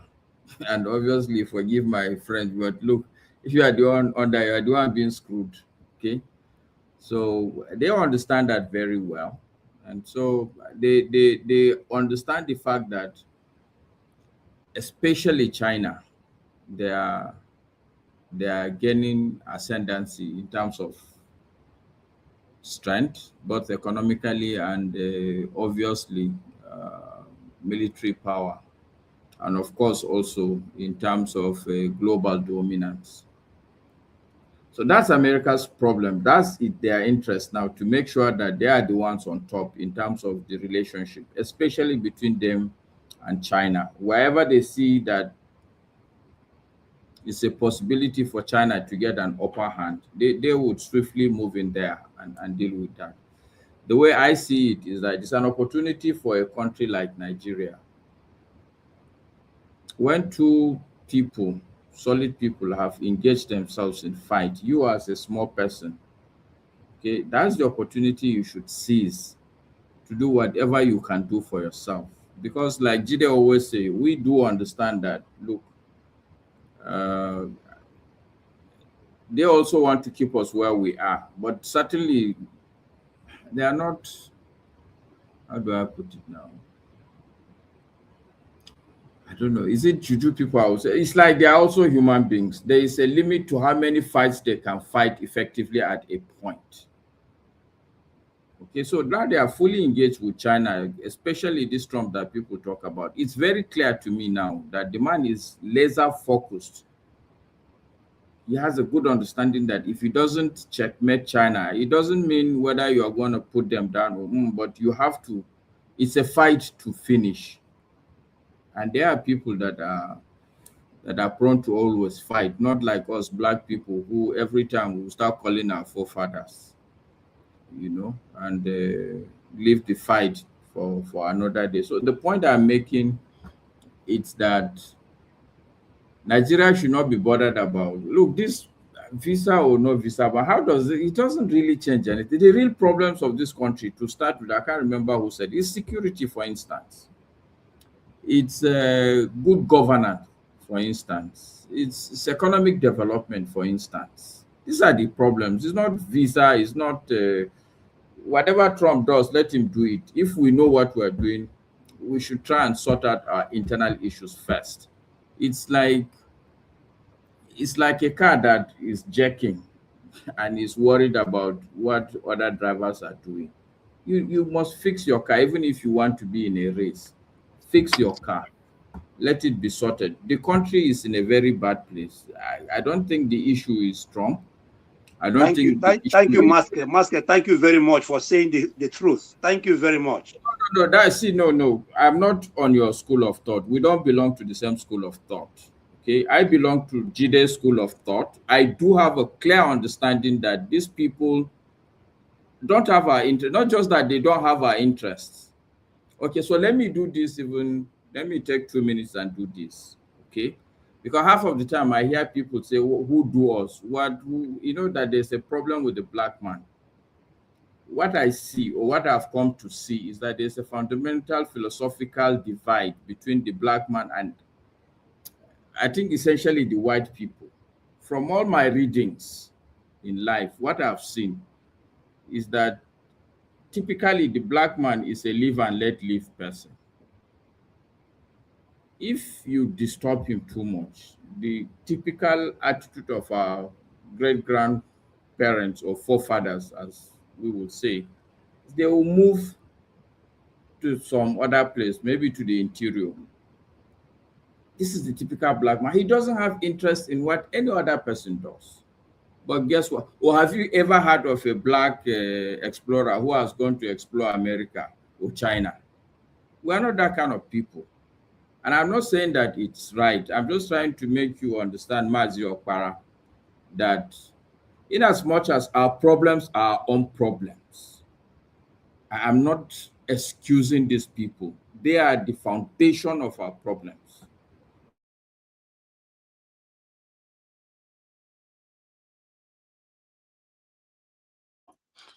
Or did he freeze? I think yeah, your listeners tipped up. Welcome, Ifit. Nice to see you here. And you know, you're always free to speak anytime you want to speak, so don't need permission to speak. So I think you are actually next, Ife. I think everybody else I see here have spoken. So I don't know. What do you make of Jagaban? I hear he's back in the country. Maybe he has gone to negotiate with Oyibo people to make sure they remove this ban on us. We hear he spent $9 million lobbying them. So what do you think? Is he doing the right thing to spend that money? And what do you think he should do about this ban? Oh, Maska is back. Guys, you know how it is now when you okay. You know, somebody posted something and said, if you have good governance, you don't need to be running around chasing people, trying to bribe people to support you. Why all this running around? Somebody like Lesuti, for example, I don't think he needs to even do all these crooked people. They're doing everything humanly possible for him not to come back to second term. But it's up to Abia State. What is just, of course, corruption. When Masters, Jagaban, and all this fighting, that's not what it is. He just corrupt. In fact, let me say, Tinubu is the most corrupt. Let me say that. So, I mean, why you pay what that $9 million could do for us in that country? We are #1 world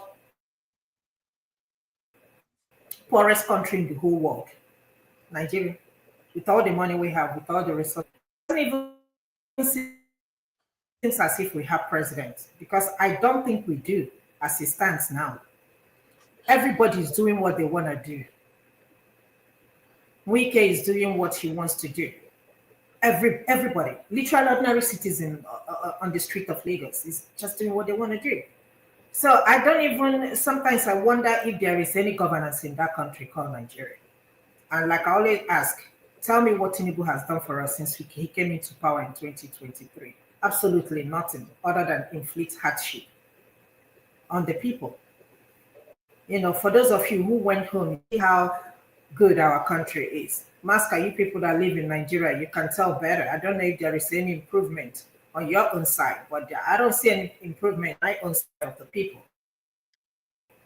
It's just that people are. So if Tinubu is working, we will see the work. It's not even about APC and all these things. This thing is not it's not a rocket science. It's very simple. Like I was asking Papudoka earlier, why can't we have ordinary electricity? Why is it so difficult for us to have electricity in this country? Why? Why is it so difficult for us to, what happened to Chimamanda's son happen? Why is it so difficult? Why is it so difficult to have ordinary road? In 2026, we are still campaigning with social amenities. Things with the rights of the citizens. And we're not asking for too much. How can a president all of a sudden jet off the country for almost 3 weeks or going to 1 month? We don't know where our president is. And you are governing from country. Trump is governing, according to him, governing Venezuela from America. And even though that is by the way, why are you gathering all these crooks around you just for you to win 2027? It's not that. If you can do the next thing you can do for people, we're not even going to achieve that one ever in that country again. My brother was saying Sudan, we might happen. This country is on the verge of disintegration. Everybody's talking about revolution. If we're going to get that country back, unfortunately, I hate to say this, there might be some bloodshed in order for us to get that country back. If you think these people are going to give it to you, they're not going to do that. These elites, they want to hold on to power. How can we move our country forward where we have monopolization in that country? Tell me any country, America, you are free to do whatever business you want to do. That is why they are so successful today. Likewise, other European countries. Look, we're talking about taxation like we said in the previous this thing. Are you going to tell me to pay? The little money I have in the bank, I was trying to collect it. They won't give it to me because my account is dormant. It's only Nigeria that you hear dormant account. Are you going to ask me to go? I'm telling you, I don't live in Nigeria. You're telling me to go and bring NEPA bill. You're telling me to go and bring water bill. Which government give us water in Nigeria? What kind of nonsense is that? Eh? But again, because we keep tolerating all this nonsense and they keep doing it to us. Who are the people? But if is it not a systemic problem? It's less than 200. Yeah, is it not a systemic problem whereby, because so far we don't seem to have, is it not a systemic problem? We don't seem to have had one good leader in Nigeria. Like, is there one good leader we've ever had in their country? I will say this leader really did well for the country. He moved the country we keep letting them do the same thing to us. It's because we keep allowing it. Imagine we staying here, we now saying that Buhari, oh my God, Buhari government is better than this. Did we ever think that we will ever be saying that today? Then tomorrow, Tinubu will leave, another person will come and say,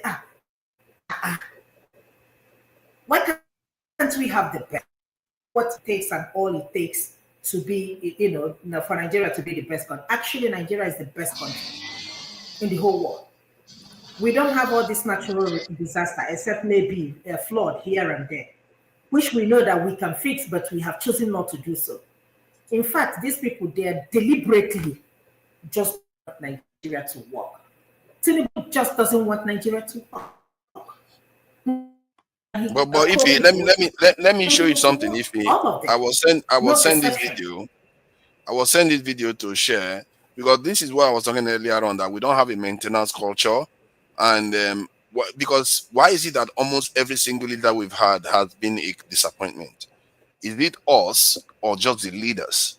Now let me show this. And look at this video what it was showing.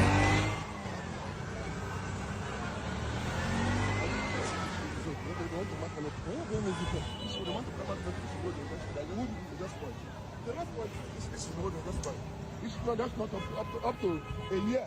They tie this road for us. This is what they do. They do for the road. Not 6 months, because they want to ban tent on the road. They want to block road. The whole road.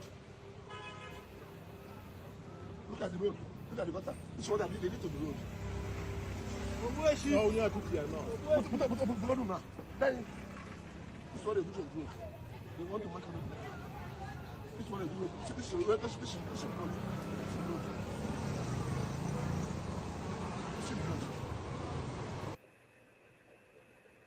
We're trying to show there is that the people themselves seem to be. There is no accountability. Exactly. They don't hold each other accountable. Even recently, when I was hearing about the court system, I think you are delayed. Pardon me. It's like the court system in Nigeria doesn't hold people accountable. They are not designed. So the legislative has questions to answer. What do they call the legal part again? And the executive branch, they all have questions, and maybe the society too.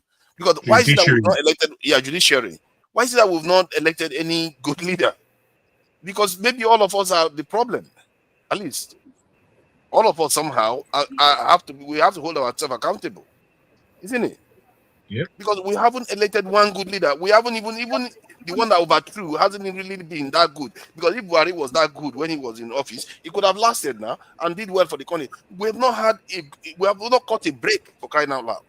every time we get a leader, they tend to be horrible. The only time we even enjoyed a little bit was during the 70s, where we got that oil boom. And it was because of oil boom, not governed very well. Just imagine this in your mind, forefather, with all what you are saying. Of the last 8 years of Buhari and 2 years, let's say, of Tinubu, imagine that there was a government in place to magnify what Nigeria is all about. And when you flew into Lagos with all its waterways and its natural beauty, you came into a harbor that was surrounded from the access of Ikorodu on the coastal side, all the way around into the Ikeja, into Solomo, into, I'm talking all the coastal side facing the lagoon, all across there, coming across into what should have been by now. It's been over 11 years or 20 odd years since Eco Atlantic was supposed to be built. That is now finished. You see now all the way into the Lekki Peninsula, a kind of concave of wonderful buildings, natural scenery, palm trees waving, the Ikoro tree, broad and proud in the Lagos Bay. Picture what that looks like in tropical luxury terms, and look at what it actually still is. That could have happened in the last 2 years. That could have happened, but it hasn't. It's not so hard to transform a nation. It's People not. think it's so hard. It's not rocket science, as we keep saying to these people. We can do it. It's just the mind of Nigerians. That's where the problem is, because when you point them to the problem, they'll say, let some other person do it. Forefathers. Who is some other person? Forefathers, you know why it's so difficult? Because every institution in Nigeria, the military, the courts, they've been hijacked. They've been hijacked by the same class. They've been hijacked by the imperialists. That's why it's so difficult in Nigeria. Hold on. Hold on. Oh, my issue, my big question, pushback to that is, even within that imperial, the so-called class, you should have some at least that will share similar views as we do, and at least once we catch a break and they have one good leader that should have said, unfortunately, they are not one since 1960, not one. And it's almost universal in many African countries too. Oh, God. The problem maybe it's deeper than just the elite class. Let us keep blaming the imperialists till Jesus Christ comes. What am I saying? What did this man say? Imperialists have their own problems, but let's continue blaming them. I'm blaming the imperialists. I just blame our institution and come on, man. He said they are judged by imperial people that don't believe in themselves. The political class, our political class. No, but Okpara, he has a point now. Okpara, he has a point, because if you don't believe in yourself, you always keep running for people all the time. And I'm beginning to think that we as a people we only have ourselves to rely on now. Because you can't plan based on what China is going to do for you, what America is going to do for you. You have to kind of start from relying on yourself first. Exactly. That's what I said before. I said 30 years ago, where was Naira and where was dollar? Can I answer the question for you, Mazi? Yeah, the reason is because at that time, we just got so-called independence. We had more sovereignty to our resources at that time. At that time, geopolitically, we were not yet implementing the neoliberal policies that have decimated our economy and has made the Nigerians live in misery. That time, it was completely different era. That was the period of the Cold War. You mean 30 years ago? 25 years ago? I don't know about 30 years ago. I wasn't born 30 years ago, but I can say. Okay, then let's see Nigerians there. You see somebody still talking about the property I grew up in. People in Nigeria, you will not tell them one truth. They will not use it to flog you to the death. They are saying it's my father that stole property from me, Igbo. I just said I live in the property when I was growing up. They wouldn't let me rest. As a regulator, as a moderator, you are not fair. The system keeps kicking me out, and when you bring me back. Oh no! Sorry about that. Let me let you finish. But let me allow Ify to complete that submission, because our audio was a bit shaky. So if you please complete your submission regarding, you were complaining about the leaders. The reason why I brought this issue up about our people too, because we don't seem to have ever gotten a good leader. So it means that somewhere along the line, whenever we dip into the poorer classes, we still bring up the same crazy leaders. So what do you make of it? What hope have we got? We keep saying we want good election. Maybe the people we will elect will still be the same. If you want good election, what is the guarantee that whoever you elect is going to be different? We are just saying now, it's in theory that Peter Obi is going to do well. We don't know whether when he gets to office he's going to do well. It's not. We are not 100% certain because people were swearing that Buhari was going to do great things. So what do you make of it?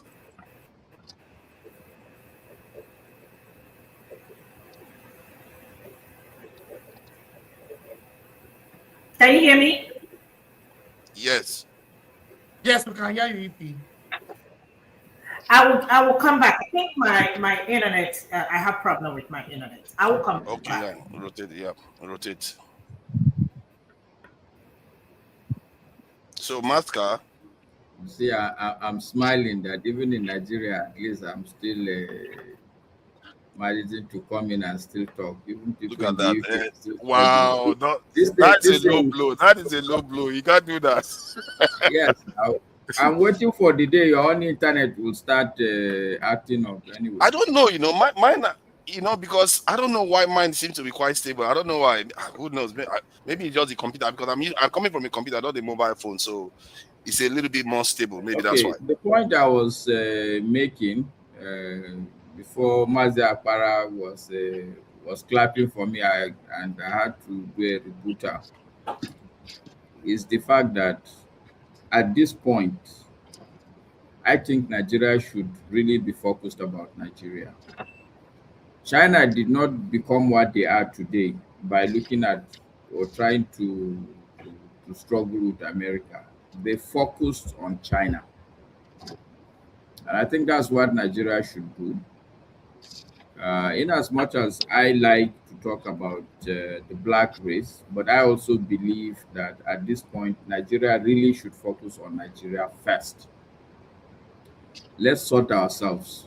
And for me, the sorting out is at various levels. I hear a lot of people call for revolution, call for reset, call for this and that. I understand that.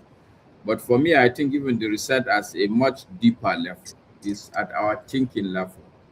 Like I was saying, that I see the biggest problem of the black man. It's that today in the world we live, his thinking is not configured for prosperity. What I mean by his thinking is not configured for prosperity is because in this world that we live, it's not a live and let live world. And that's why you see Trump doing what he's doing, because he understands that you can't just say, oh, because America is America, you focus on America. No. By the time China gets its supremacy across a lot of domains, you would find out that the prosperity that America is enjoying suddenly will begin to wither away. We live in a zero-sum world. So we black people need to understand that it's not a live and let live world. You need to add credence to your what would we call it now? Your call for security. If you are not powerful enough, people would the way we live today in this world, the way humanity is, people will come and collect your own food and take it to their own people. That's the way it is. We black people need to understand that. It's not a live and let live world. People left their homes 17 something, 18 something. They are going all over the world. And I've read so many books. I can list like 5 books where you will see the person saying that, oh, there's this thing here. Our people will benefit from this. That's the mentality. Everybody is going all over the place and they are looking for what they can come and collect from your hand, from your backyard. We must first, that's the reset that we must do. We live in a zero-sum world. And as black people, as tribes, as countries, as nations, we must have to come to understand that. People will just not allow you to do your thing.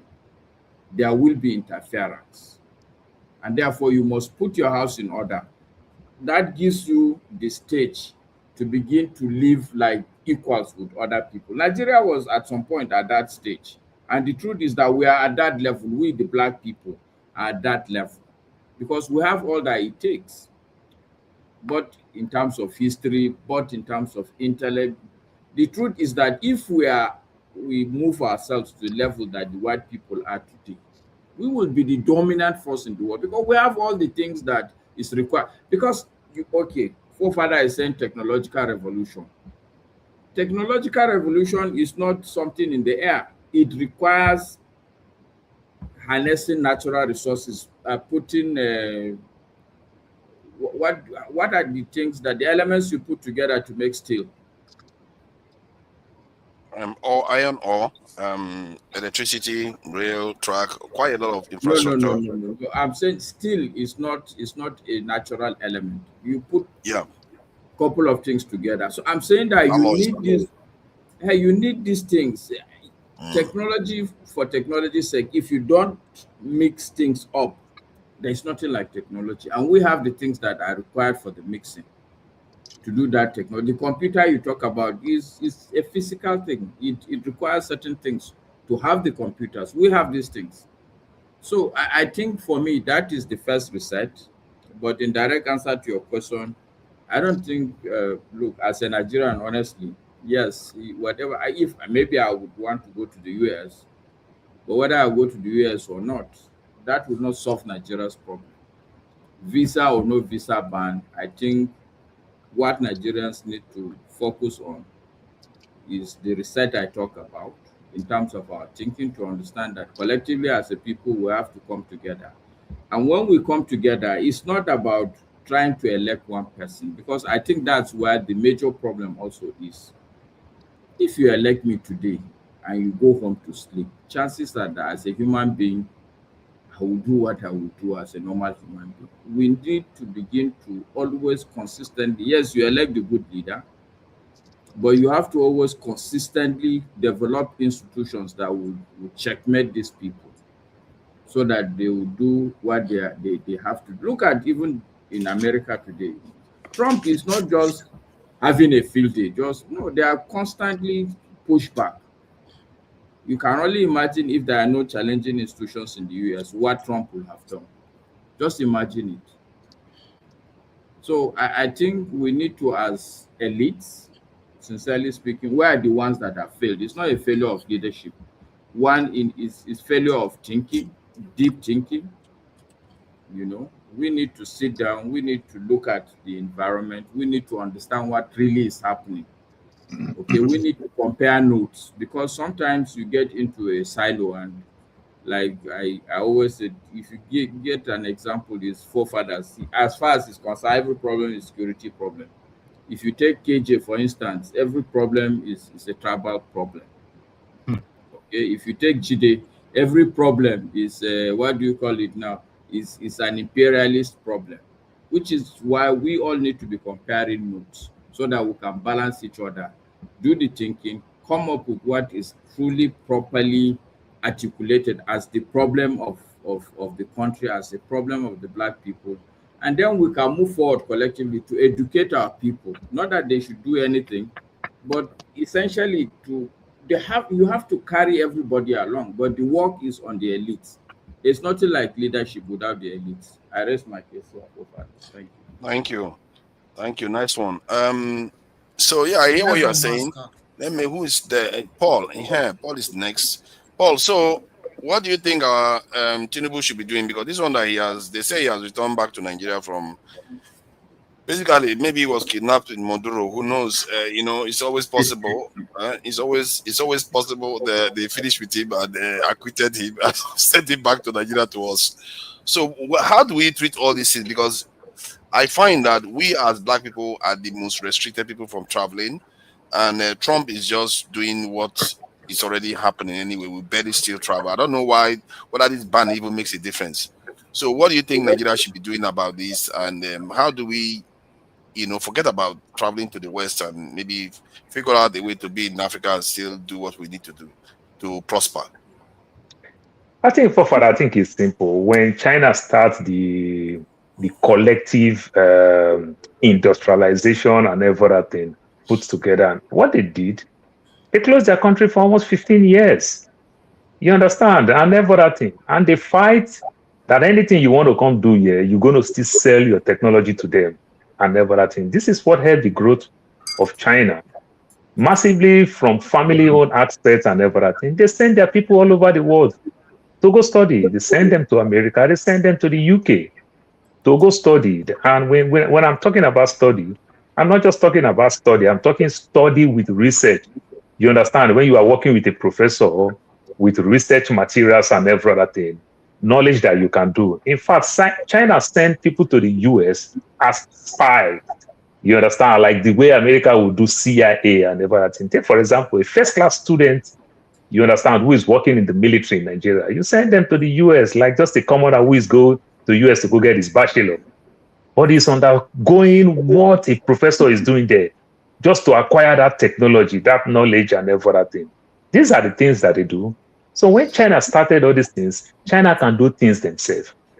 I like the way we praise ourselves, we carry ourselves tall, the way we lie to girls in streets and everything. Nigerians, we are not educated people. We are just a good manager to manage people's business. But we are not educated people at all. You understand? If you tell me Nigerians is doing well all around the world, we manage people. We don't do things ourselves like that. We've not really put together to say, we are lacking this part. Let us work collectively on this part. How can we do these things and bring this thing home? Our government don't have that collectively. You understand? So very many of us will just go, how do we do it so that we can live what we call the good life? You understand? So collectively, we don't know what we're lacking.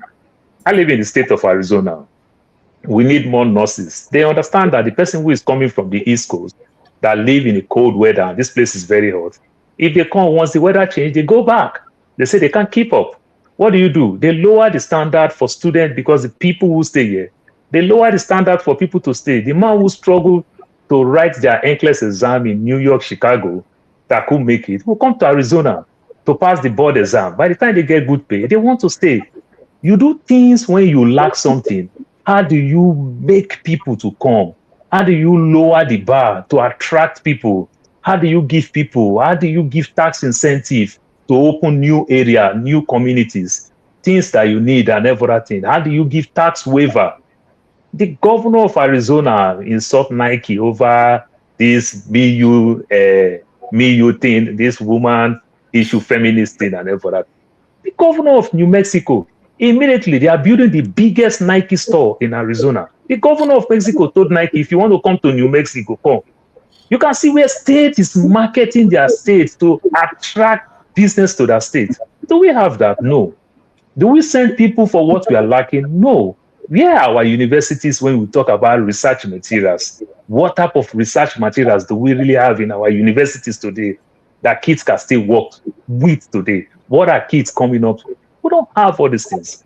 So to some extent, we are not very much educated what the world wants. So these are our problem internally, because you cannot say we want to grow in terms of technology, military-wise and the likes. Well, everything that will make us grow, we need to go acquire those things. It doesn't work. India was doing very well. All of us, we insult ourselves about India. But America is supporting them to some extent just to contain China. You understand? So that one aspect, if they want to take down China, they can work with India, they can work with Pakistan, they can work with South Korea. These are all the logic. But India themselves, why America was supporting them, they also take the opportunity. They improve themselves in terms of science. They have one of the best doctors. They have a lot of doctors. They have a lot of engineers and the likes. So even though if the US punish them for them not to even plan themselves very well, if they fall back home the next 20, 50 years back, they can still pick up from where they start, where they stop, and rely that, oh, I have good relationship with the West. These are the things they can negotiate around. But all these things put together, we are not doing that. You understand? We are not growing like they say, united we stand, divided we fall. We are not doing that part. Then the type of system of government that we're also running again is really telling on us. 1 minute we will lie that we are practicing American system of government, when federal government literally give every governor money at the end of the month. No, it doesn't work like that. If I relax on my state in Delta State, be enjoying all the oil in my backyard, tell me that the big men in Zamfara will be taking the old gold in Zamfara. No, Zamfara State will be taking the old gold in Zamfara. That's how it works. Benue State will take that thing that, like they call food basket of the nation. They will grow their Greek very well, where they will use it to make revenue for the state and the city. You understand? Then we continuously to have individual rich man, but a broke community, a broke city, and a broke state. These are all the problems that we're having put together. Yeah, but everything you are saying, it comes down to, I think many people have touched on this when they said, basically consumption to production kind of mentality. We need to start producing things. So, but why is it that the federal government is not, they seem to be trying to go in that direction, but what you see from many of our leaders, especially not only Nigerian leaders, they will say something, but follow through is zero, like almost zero. Oh, Father, remember that military captured this country for many years. And military, you understand, to gain strength is to control everything. And we still maintain that military type of government. Look, let me tell you, the biggest industry in Delta State is not Shell. Sorry, it's not Shell. It's Delta State Company Alaja. And what is he doing? How is the people of Alajas at 1981, they already have electricity. That is a big thing in the village. You understand? They built one of the best technical schools. Is it still functional? It's not functioning. It's not functioning. Why will the man in Alaja will be dreaming to go work in Shell?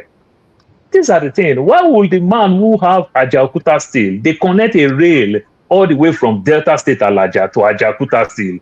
You understand? Connect directly to the seaport, how to export goods and everything. Why would the man in Kogi want to be a military man when they can benefit from the steel mill? These are all the things. You understand? If this investment belongs to you and you run it and everything, it pays you. You understand? When you're entering Delta State, where they tell you, oh, those states smell rubber when you're entering Delta State, and you hear this song where they say, don't touch government property, na economic sabotage. Government own things that they don't invest. Tinubu fight Obasanjo for old federal secretariat. You understand? In Ikoyi, that secretariat that Babangida left, old federal secretariat, is still there, lying fallow. Boys are smoking Igbo there. You understand? These are the things. You understand? But if it belongs to the people and everything, where the city owns all these things, we get all the big airports you get here in the US belong to city, state, and everything. Nothing owned by federal government. Tell me federal university. So hold on. I think those things you are saying, we have to start distilling it to the fundamentals, because what I find is that when we try to ascribe, let's say, an American system to the Nigerian state or the Chinese system to the Nigerian state, it's because we have not distilled it to the fundamentals. Because clearly, the Chinese government are capable of building something. So is the American federal system. So is the dictatorial monarchical system of monarchy system. Yeah. Very, very good. The mascot. You attended your English class. So monarchical Saudi Arabian system. They all work. Even the Iranian one works.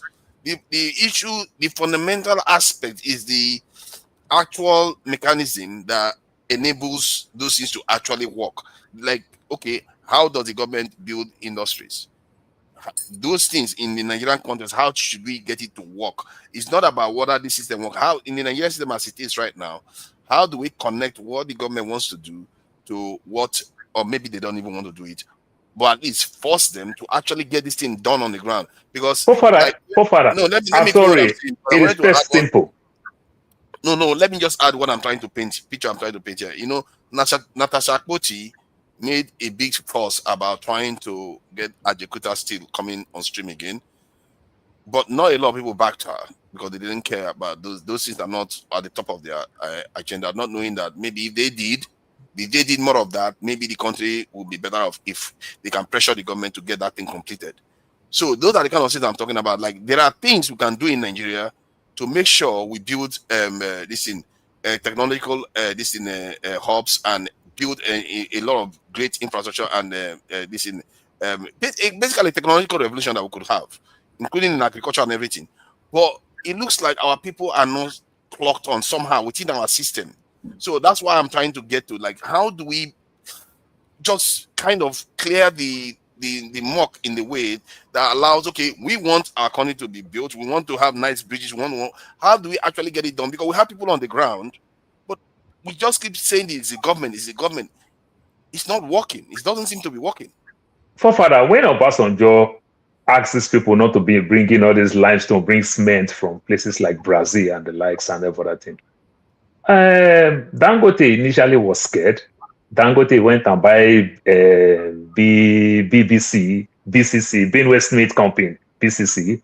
He had a lot of problems. He went straight to Kogi and go invest on the Ajaokuta Obajana Cement Company and everything. People started putting things and everything. Dangote is doing very well in Obajana and the likes. The importation of cement reduced to some extent and everything. See, Forefather, when things connect to the people, you understand, it brings value. It resonates with them. You understand the way Coca-Cola can change the city of Atlanta. The city of Atlanta is richer than the whole southern state in America. When you put these things and it's connected to people, owned by the people, to some extent, these things help. You understand? But when strangers come, they take the little that they can take to go be a rich man in their own community and destroy the massive future growth of that thing. Is there any example in Nigeria that the people have ever owned anything and maintained it? I want to ask Paul a question for a statement he made that when it resonates with people, it will happen. Are you saying that good roads do not resonate with people?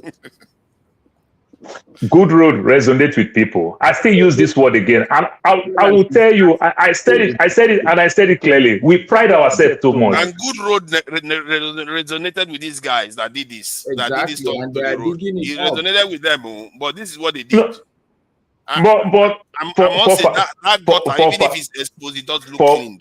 Forefather, why the big man in Nigeria automatically have common sense when they travel to the West? Because they understand the long arm of the law will catch us up with you in seconds. They understand these things. These are simple things. When I know that I will get away with things, I tend to do them because I will get away with it. But when I know that I can't get away with things, I don't do them. Yes, I will say something. Look, 2020, when COVID came, on our own, when COVID came, people started staying at home. They make a lot of money. They increased my salary with $2. You might call it $2. That's a lot of money. You understand? For $40 40 hours that I make, that is $80. $80 times 320. You understand? That I will work for 22 days. When you calculate that money, that's a lot of money. They increased my salary after 3 months again. They increased my salary with another $1. We don't have no union. We don't have nothing. Salary started going up because people don't work and they get paid. And if I get good pay, I'm not working. Naturally, I want to stay at home. You understand? You come up with any excuse, they pay you. You understand? But salary started going up. Look at the Nigerian Labor Union, how people are fighting the government making government to pay. Nigeria, we are grossly underpaid. That tells you that we're a poor country. We keep seeing ourselves that we're a rich country because somebody stole or somebody take advantage of people who work around them and make a lot, where a director will make 1 billion per annum and the least worker will make 77,000 per annum, and they go to the same market. This is not fair. And we don't have a credit system where I can fake it to get rich. I can buy a car with the credit system, which still favor the government. We don't have all those things in that part of the world. It makes it hard. We're a poor country. We're not rich like we keep telling ourselves. That's why we can build things, but we don't even have the resources. We don't even have the long-term plan to maintain what we build. So they may also not last for us. Time, please, time. Yeah, okay. So All now right, open up the night, panel. So that, thank you. Yeah, thank you for joining us, Mask. I really appreciate it. Because we're going to be ending in about 40 minutes we have left, and this is the Yoruba week. I'm trying to present the Yoruba culture, so people, I'm going to do it today, and I'm going to do it tomorrow. And tomorrow I'll be. Now the upper culture you represent. Look at that. Let's see what's going on. We have to be presenting our various cultures. That we start from the south, with all the Igbo. We're going to do the. Then, Forefather, please, real quick, let me just touch about the freezing of the visa. See, Republicans also understand what is immigrant and everything. See, when immigrants come to this country, for the first 15 years of their life, They are Democrats for the first 15 years. After some time, when they start doing well, get all your board certification, doctor, home businesses, and everything, you tend to go to Republican. You understand, where you get all the tax waiver and everything. So these people, they plan themselves, they understand long term. The visa that they freeze is for immigrants, not non-immigrants. So these people come here, in few years' time, they'll become citizens and they will vote. And you already know that Trump know that he is not popular now as at this time with immigrants. So when these people come in a short time, by the time they become citizens, because they already come in, as they come, they are already a green card holder. You understand? Once they come, immediately they are green card holder. So in few years' time, they become citizens. When they become citizens, those that got married, in 3 years' time, they'll be a citizen. Those that come, like, say, children and everything, parents, in 5 years' time, they'll be a citizen. They carry US passport, they can vote. These people, we all vote for Democrats. You understand? So these are the things. So these people are saying long-term good. And let us phrase this thing, because right now we are not popular. That's what they are doing. Okay, so just to make them popular by freezing it, I guess it makes sense. I don't have any issue with them trying to freeze them. My worry is that what we on our side is doing to make ourselves a little bit more prosperous, because I really think Nigeria is easy to govern. In reality, people just want to see the right thing, and you have to have a set of people that are going to be willing to just, do common sense, not to worry too much about their own welfare and about their own children. Because one thing our people do is they just start sending their children overseas. They want to start enjoying themselves too much without even just doing common sense. Like, why don't you just bully West African countries? Okay, tell them, go and tell your French masters, we have to organize ourselves here. We are not against them, but we have to organize ourselves better. And if trouble comes, let the trouble come. Because if you keep postponing the trouble, they are getting stronger. Tomorrow they will today they will whack you with 20 kg blow. 5 years later, they will whack you with 25. You keep postponing the trouble, they are going to get stronger. And why you just get weaker? It's a bad calculation that we are doing. We have to start calculating that we need to move as soon as possible, especially during these times where they have the Chinese to worry about, they have Russians to worry about. We need to be moving and say, you know what? We want to trade with African countries. We drop our own barriers. Everybody come in. If you want to drop ticket prices so that people can be able to come into Nigeria, fellow Nigerians can return back to Nigeria. Secure the border. How hard can that be? We have so many people looking for a job. How hard can that be? Secure your borders. Make sure people are safe when they go to their farm. How hard can that work? It's not like Trump is the one bombing us. It's just ragtag terrorists. How sophisticated are terrorists? Other countries have had the same problem. They dealt with it. They didn't even need FCC to deal with them. You just need human beings. Give them guns. Give them not just then guns. Obviously, you give them proper guns. Give them proper uniform. Give them proper barracks. Give them proper welfare. Give them proper bereavement. This in pay. Even insure them. There are so many things you can do. It's not that hard to fix a country. It's just that somehow we have been caught in the rut, and we can't seem to move at all. This is why I asked the question when you were talking. Like, we know what the problem is. It's just that sometimes, even we as a people, we see somebody that is fighting for the right thing, we stop them, or we don't support them enough. Like now, if I say, oh, someone like Natasha Akpoti can be president, how can that one be president? This one that you have, what? This one that you have, what have they done for you? The one that has been building roads, giving people free iPad, arguing for the right things. When she go into office, he didn't steal money from the office. You don't want to back that one. Even Showore, some people will just see. I don't like Showore in so many ways, but at least he's not corrupt, and he barely gets any vote.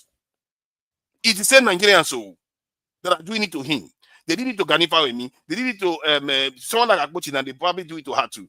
So it's like, how do we bridge that gap where what we want is translated to the people we elect into office, the kind of people we elect into office? Or is it that maybe we elect them into office thinking that they're going to do the right thing, and they go there and do the same thing that we are doing? Personally, I've thought about it so many ways. I don't even know where to come to the point where I just say, you know what? The only thing that's going to wake us up is when something bad, something terrible happens to us, and we know the importance of fighting for your land. We know the importance of fighting for your security. Nothing is going to wake us up to that truth, because everything else seems to fail. Because people believe in Buhari. Look at him. He was completely handicapped. He got into office. A good man, technically, everybody says he's not corrupt directly. But look at him. He was unable to do that much still. So Nigeria is a very, very interesting place. But in reality, the things that you really need to do to get this to work, it's not that hard. And I really think that some of us here, so now let me just finish. I'm going to summarize. And I think you guys are going to speak till 5 minutes to go. Then we play our Bedu songs so that our Western brothers. Please, can I say my parting shot? I will be very brief. 2 minutes. No, Okpara, wait. You know what? I was trying to finish what I'm saying. Then you can say your bit. You are going to be the first to speak. To be fair, you've been waiting for quite a long time, I have to say. So we all know what needs to be done. We just need to translate it to actual reality, and in 2 years' time, it's going to come to fruition.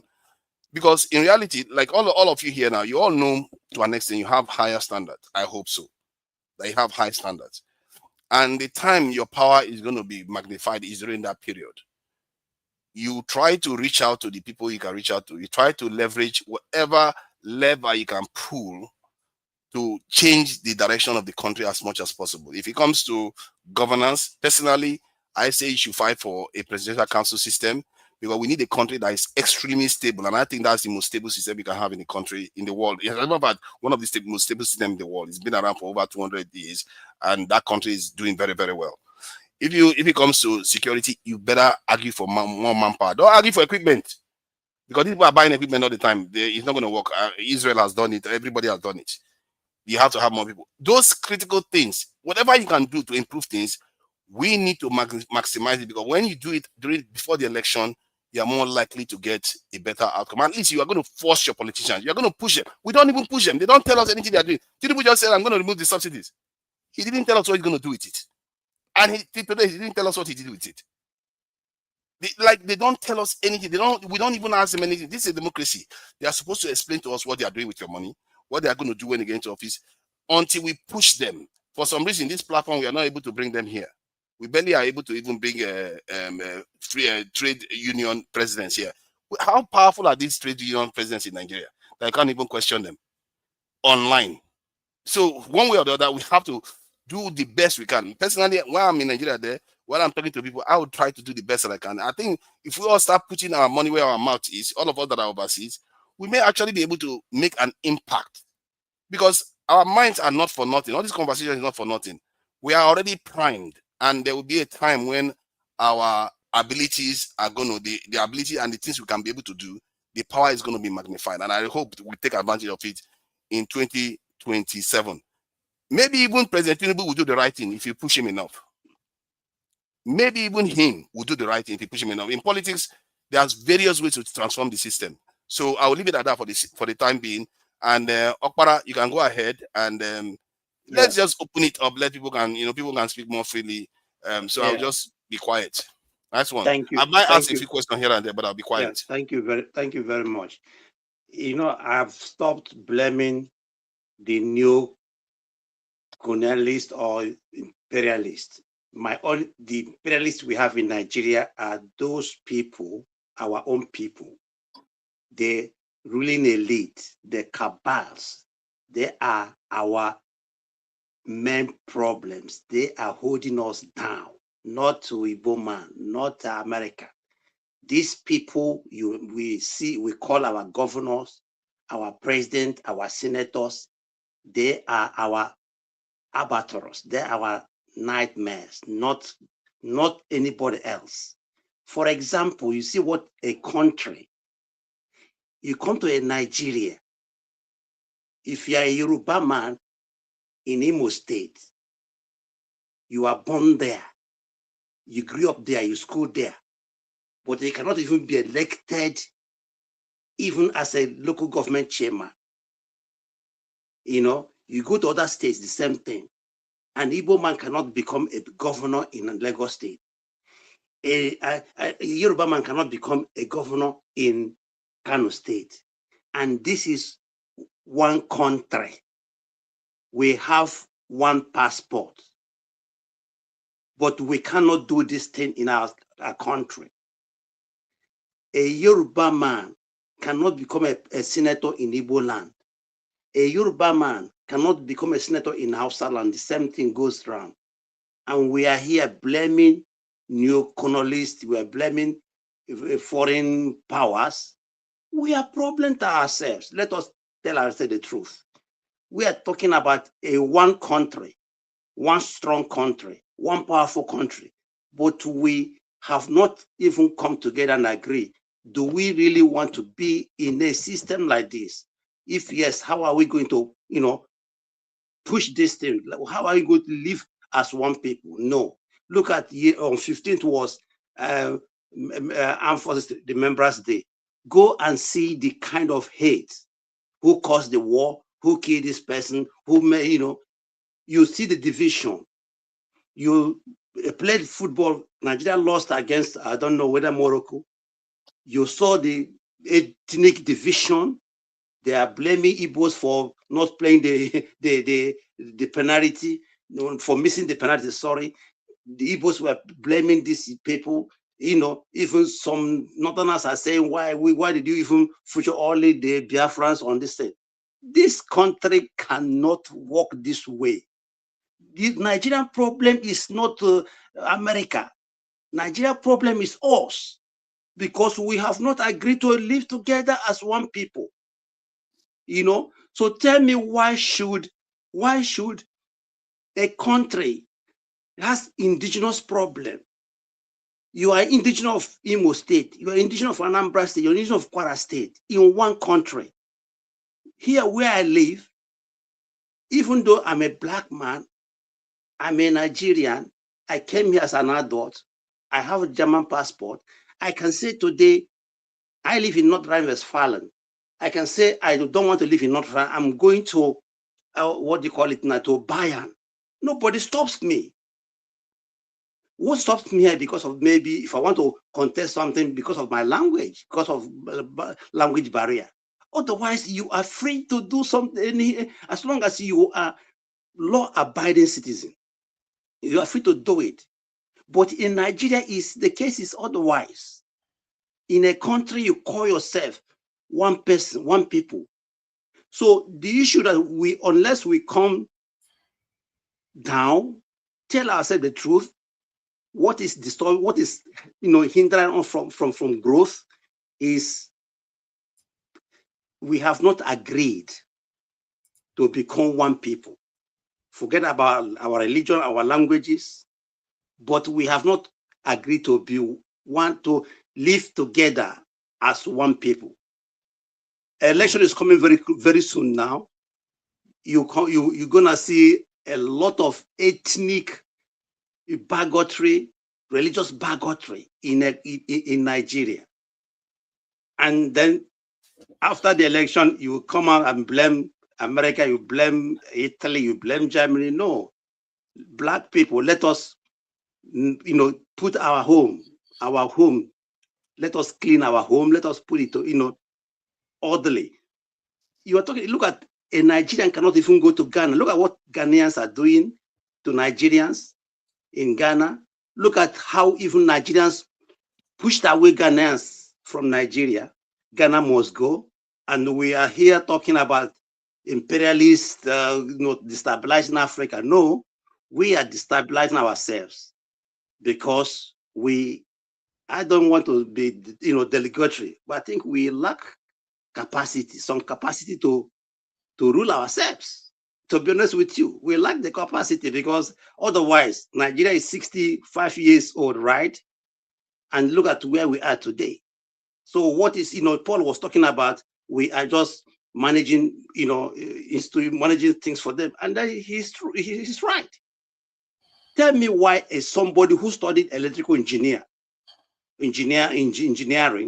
in Nigeria cannot sit down and calculate and develop something for himself or for the village.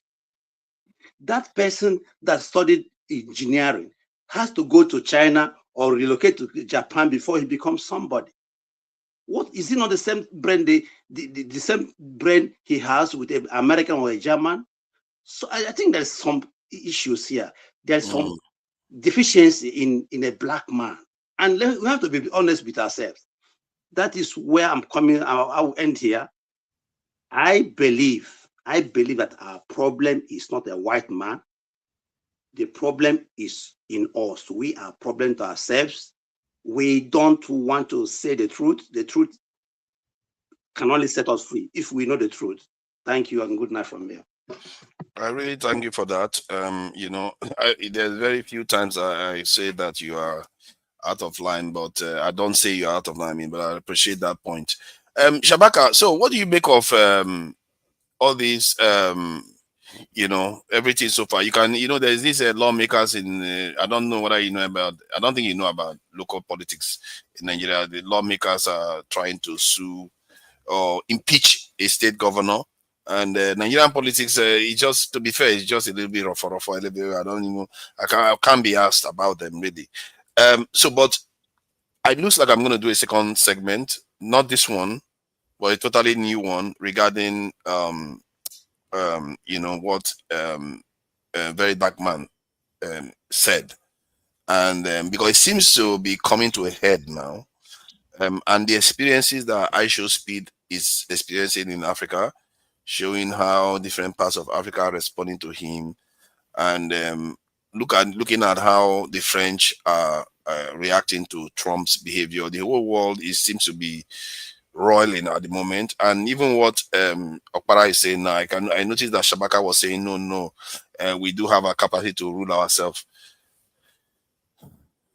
You see, I don't think we do though.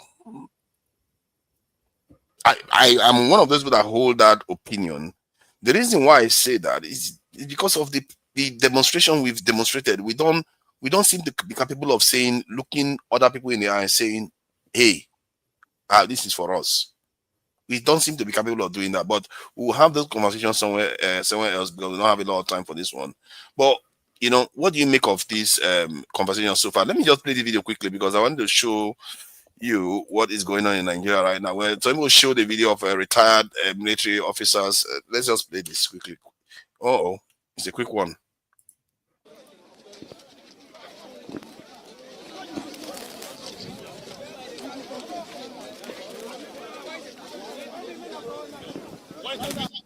We are just managing because the team was supposed to give us, they didn't give us. Yes, sir. We went to Berekete family for so many time. They were carried us to pension office. They said we should wait. Buhari will sign it. After Buhari, Tinubu will sign it. Up to now, we didn't get anything.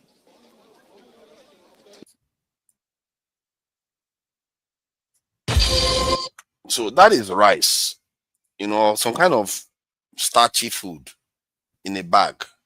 That's what ex-military men are fighting for in Nigeria. They were jostling for it with their press uniform and all the rest. There is no dignity in anything we do anymore. We barely even respect people that lay their lives down for us. Maybe there is something to be said for what Okpara is saying. In my own case, I actually think the reason why we are incapable is because we have not gone through the crucible of fire. We didn't fight for our freedom. We didn't do anything. It was just handed over to us. You can't hand over a property to his.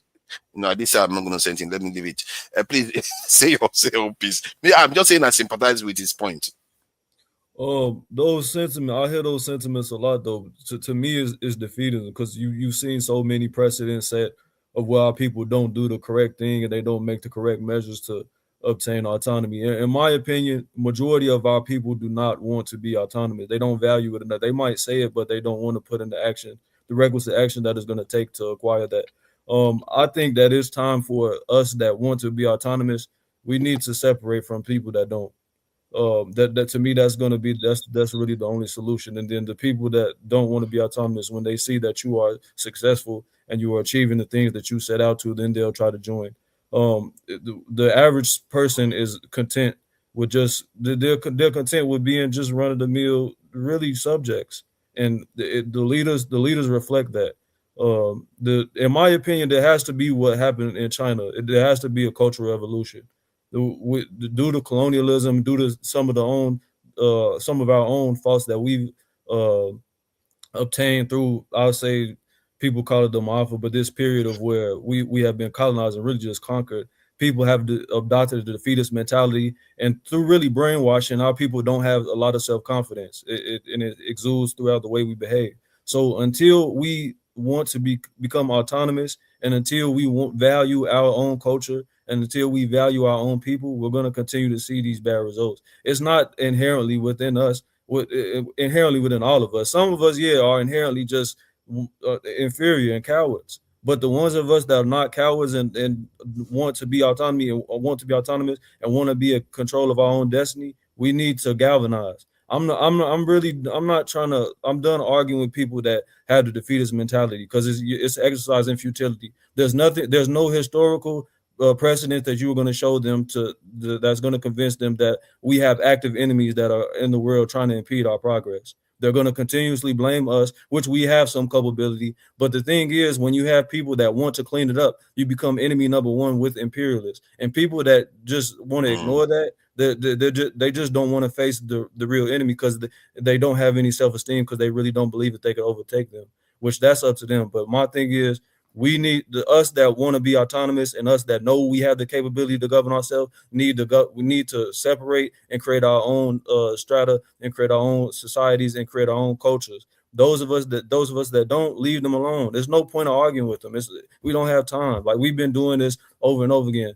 Anybody that wants to know the solutions, to go read Amos Wilson's bibliography. If you just do that, you all the solutions are there. But it is implementation. We need to stop wasting time trying to convince people that are not going to be convinced. Amos Wilson. Okay, thank you for that. I really appreciate that, because I think you are correct on that. Jago, what do you make of the conversation and regarding the issue? It's a good conversation. It's a good conversation, and I think I came on pretty early, and this is 2 hours and 42, and only the second time I'm speaking. I wanted to, which is cool. I wanted to ask Shabaka just a couple of questions, if you didn't mind. Which is like, firstly, you're obviously in the States, I believe. Are you connected on an African level, or are you Nigerian in your background? Can I ask? No, I'm not Nigerian. I'm not directly. I'm a hodgepodge of all the quote unquote ethnicities that are on the continent. I'm with you, brother. Prisoner trade. I'm with you, my brother. You are linked to the north. I'm just quite impressed. It has to be. It's West and Central Africa. It could Congo all up to the Bight of Benin. I understand what you're saying, man. What it is, I'm just interested in your interest and knowledge on the African situation, particularly. I mean, obviously you have wider interests, I'm sure. But the fact that you can speak into these issues, I like that a lot, because they are connected in many levels. And for what you say is what many of us have been preaching here, which is to say that we're capable, but many of us have backbone. Many of us are spineless. It's not necessarily a division that can't replace every black man with a backbone. No, it's a thing of time. And I think you're right as to, leave the argument alone. Those of us who think in a certain revolutionary way and believe that we have the manpower, the intellect to bring us through to this present day, as we are far behind as an African continent, as an African world, we're far behind. And not to say that there aren't other impoverished people across the world, and not to say even the nations of the West that believe that they are so knowledgeable, what they suffer, especially the white people of the West, is that they are going to have to learn what we already know. Because it's coming to them, and it's going to be tested on them first. It's going to be tested in the West. Whatever's going on in the bigger, wider circumstances of things is going to touch the West first. What it is a country like Nigeria can make things rapid for the West in configuring how Africa would suffer. And we have to do the job of making Africa a safe haven. It's got to become a safe haven for the black world in particular. And I feel strongly that I know that the little I have to add to the greater scheme of things is of value, what I have in my pocket. And I'm hoping that there are others, as it's been spoken today, for some reason where it seems like there are more militant voices coming on and asking for courage, asking for action, telling us that we have the capacity now to do what it is that we have to do now. And I'm hoping that this grows rapidly so that it is the now of the. I do not, as I said, believe that we need any more wasting of time with the 2027 election.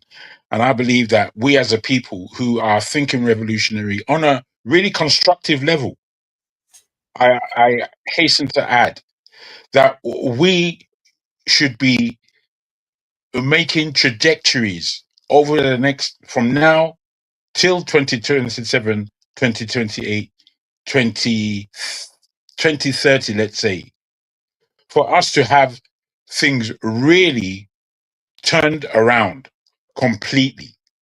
So that one, we understand ourselves, and two, the world understands who we are. That we're not going anywhere lying down. And I think that we can put this into action. We in the diaspora, we know more than enough to advise, to cajole, even to take positions as governments in any part of West Africa and the Francophone countries to make sense of a galvanization of a strong part of Africa that suggests to the rest of Africa that this can be done. We have to make the example. The example has to be laid down. And I think in microcosm, AES countries has laid down the first example.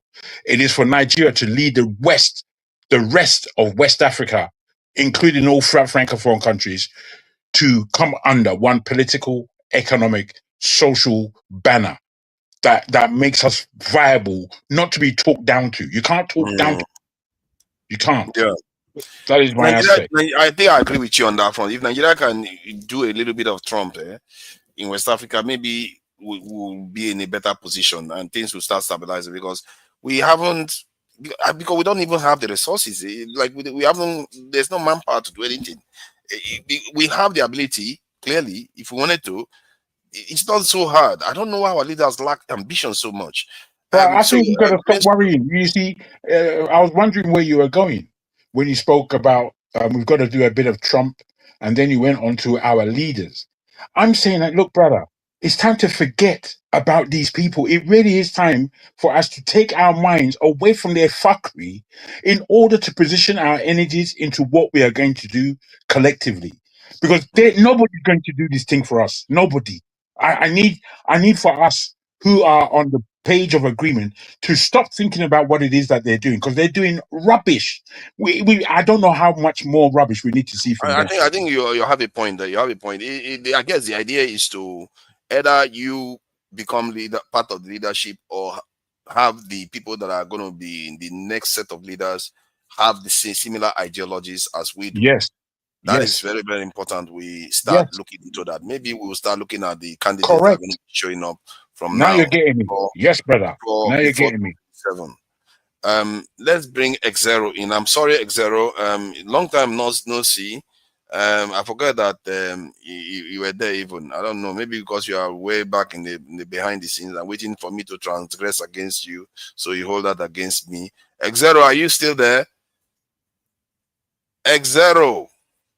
Okay, X01, X02, X03, X0 backstage. Thank you, X0. Paul's mind. Paul, you want to say something before we round up?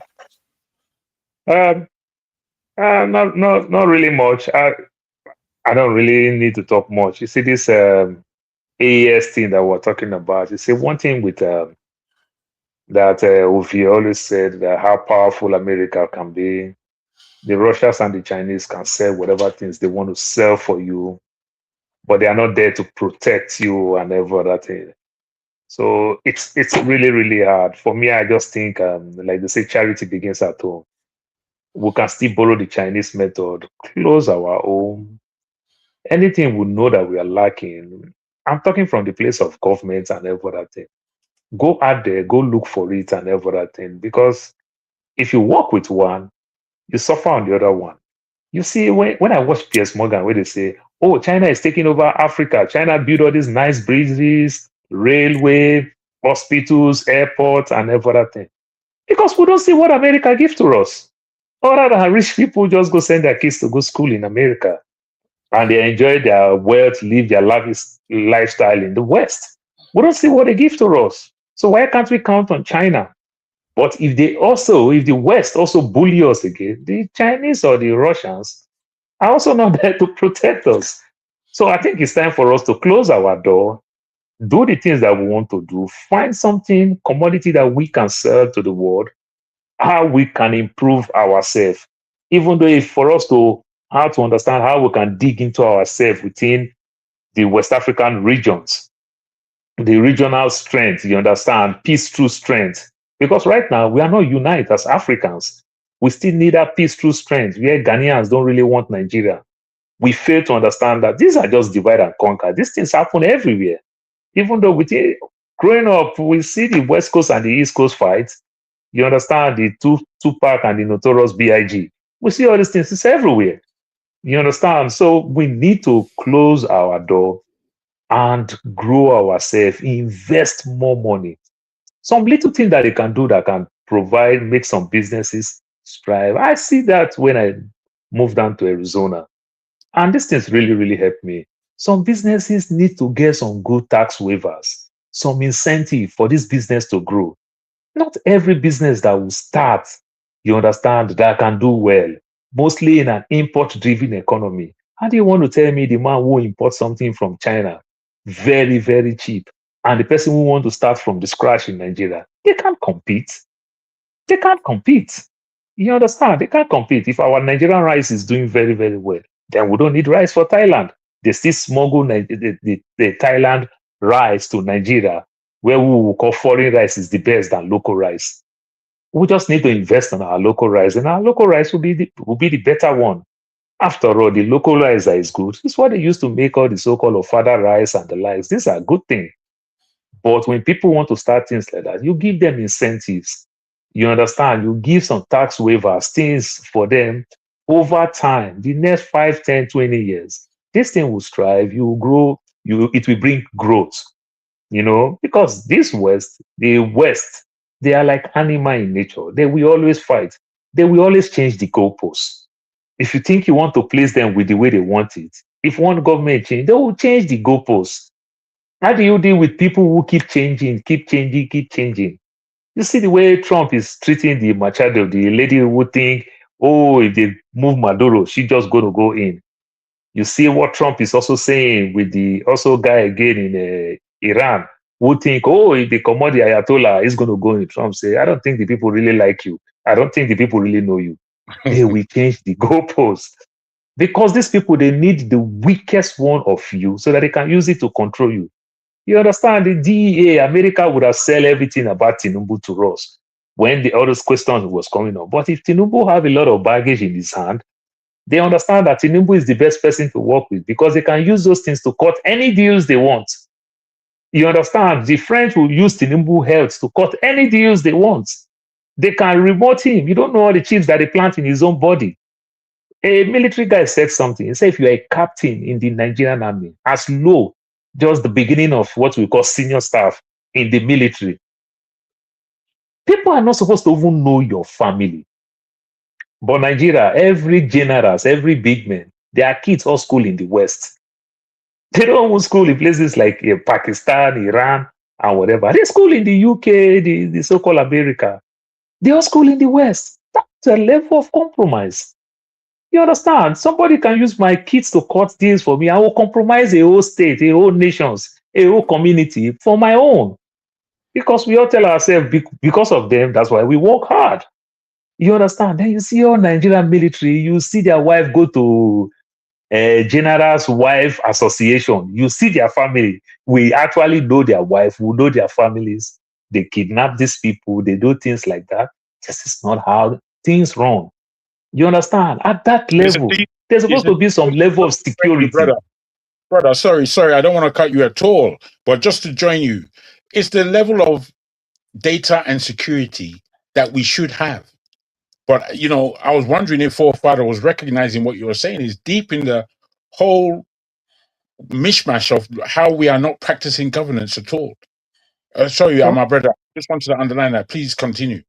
I think true. You're right. You're right in all ramifications. These are the things we need to do because we've never prepared ourselves. We don't have anything that will make us grow. We still need to go out there to go acquire it. How can we steal some of this technology? The second biggest department in the US is the CIA.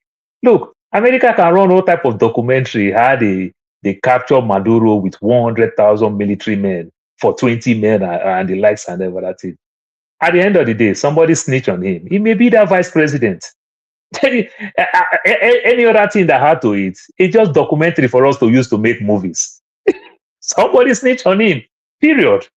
You understand? And when we say somebody snitch on him, remember they say they knocked 24 people down. And what did they tell you? They say, oh, some of these strong men are from Cuba. Sometimes they snitch on them. Maybe the so-called Venezuela people are the one who will shoot those Cuban guys down. Maybe. You never can even tell. You understand? They snitch on them. Then they use it to make movies. Look when they take Osama bin Laden down. Oh, they say Pakistan didn't know anything. Oh, we built a modern, super silent helicopter that no noise, no nothing. And when one fell, we destroy it so that they can't steal the technology. My brother, these are all documentary. That is what they want to sell to you. But at the end of the day, they snitch on you. And it is very easy. Nigeria, do you want to even snitch on Nigerians general? When their family is already schooling here, living here, enjoy their lifestyle here. No, you cut deals with them. You threaten them. It's as easy as that. You understand? Then they make all this documentary. Then will argue, oh, they use some type of micro technology. The people started vomiting blood. Their head, their things, their that, their this. Where this guy was living underground. How come that same micro wave technology that they use didn't affect Maduro? They affect the wife. They sold him out. Even any expert that looks into it felt that they sold him out. Everybody knows this thing, but when you see from the layman view, I wanted to highlight something to Shebaka when he was shaking his head when Okpara was saying what he was saying, that we are the problem. Because the people themselves, the quality of the mind of the people. Let's say miraculously I'm able to give Nigerians 2 million soldiers, give them military the weapons. You can still find a situation whereby they could still betray the nation. But even with that, this is why I always go in that direction. Even with that, like Maduro now taken away, the country is still strong. If the country truly wants to fight, America will not be able to take him. They were the one that decided that, you know what, take. Maybe that will satiate you. After all, the guy wanted to do deals with America anyway. So they sold him out. The one I don't like is the Haiti one. Haiti one is a very, very bad example because when they took out Jovenel Moïse, the country fell apart. And his people were there. Barely anybody got injured. They sold him out again. This is the thing about money. Money, you have to, when you build systems, you have to build it beyond value of money, because if they can offer you money and you can sell, almost all Nigerians will sell as it stands today. Almost all, except somebody that has some kind of ADHD or autism that is fixated on not betraying, that will not do that. Almost all Nigerians, I think nationally, it's just a matter of the amount. And it's, believe you me, the amount they need to offer them is, it wouldn't even push America at all. It's not even going to be up to $1 billion. Nigerians will sell anything. They will sell the whole country. And that is our weakest position. If you cannot kind of get your head around that no matter what they offer in this world, you will never accept to betray your people. If you don't get it to that point, whereby even if they said we're going to your family, everything, they'll blackmail you with your family. You have to be willing to sacrifice everything. See, it's hard. I'm telling you, it's really. This is why I say maybe we are not qualified. Maybe Okpara has a point. Do you think our people are willing to sacrifice everything? Everything? Family, everything? No, they are not ready. No, forefather, you might think so that we're not ready. I think this guy, if you can, allow this guy, he wanted to come in, he's a bit polite compared to us. I beg. Oh, I'm sorry, you go ahead. Go ahead. It's good. It's fine. I would just respond to that. I would agree. The thing with Haiti, the result of when Haiti got its independence, that's reflective of our problem. After Haiti got its independence, they let the Polish stay. They let the Germans that came in stay, and then they let the mulatto class stay as well. And they tried to be too nice with them. A problem with us, we there are no consequences for our sellouts. We allow them to fester, and we don't excommunicate them, or there's not any real consequences. The thing that made China's Cultural Revolution so sustainable was they completely got rid of all the collaborators and sellouts.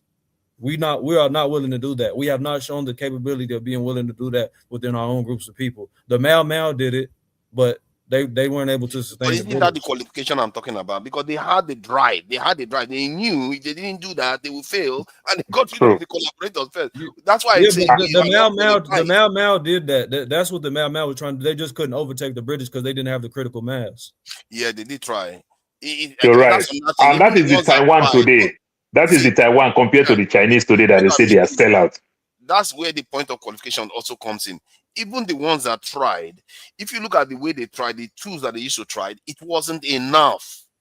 You have to study how other people did it, the size of their security forces, the size of our military, and the mindset that they had. You have to study it. If you study it, you notice that Kwame Nkrumah, Sankara, all the ones that tried in Africa were not prepared. But that's the thing that I wouldn't, but that doesn't lend itself to being incapable. That just means we have a tendency not to observe history and actually analyze it and learn from it. That's the problem. We keep making the same mistakes, and we're not studying history and progressing off the mistakes that we made. It's like you said earlier, our fix is simple.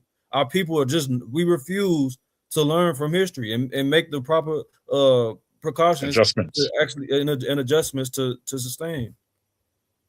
Yeah, and I hope all of us that are here have learned a thing or two about those things. Jide, don't come back here again. It's a closing session.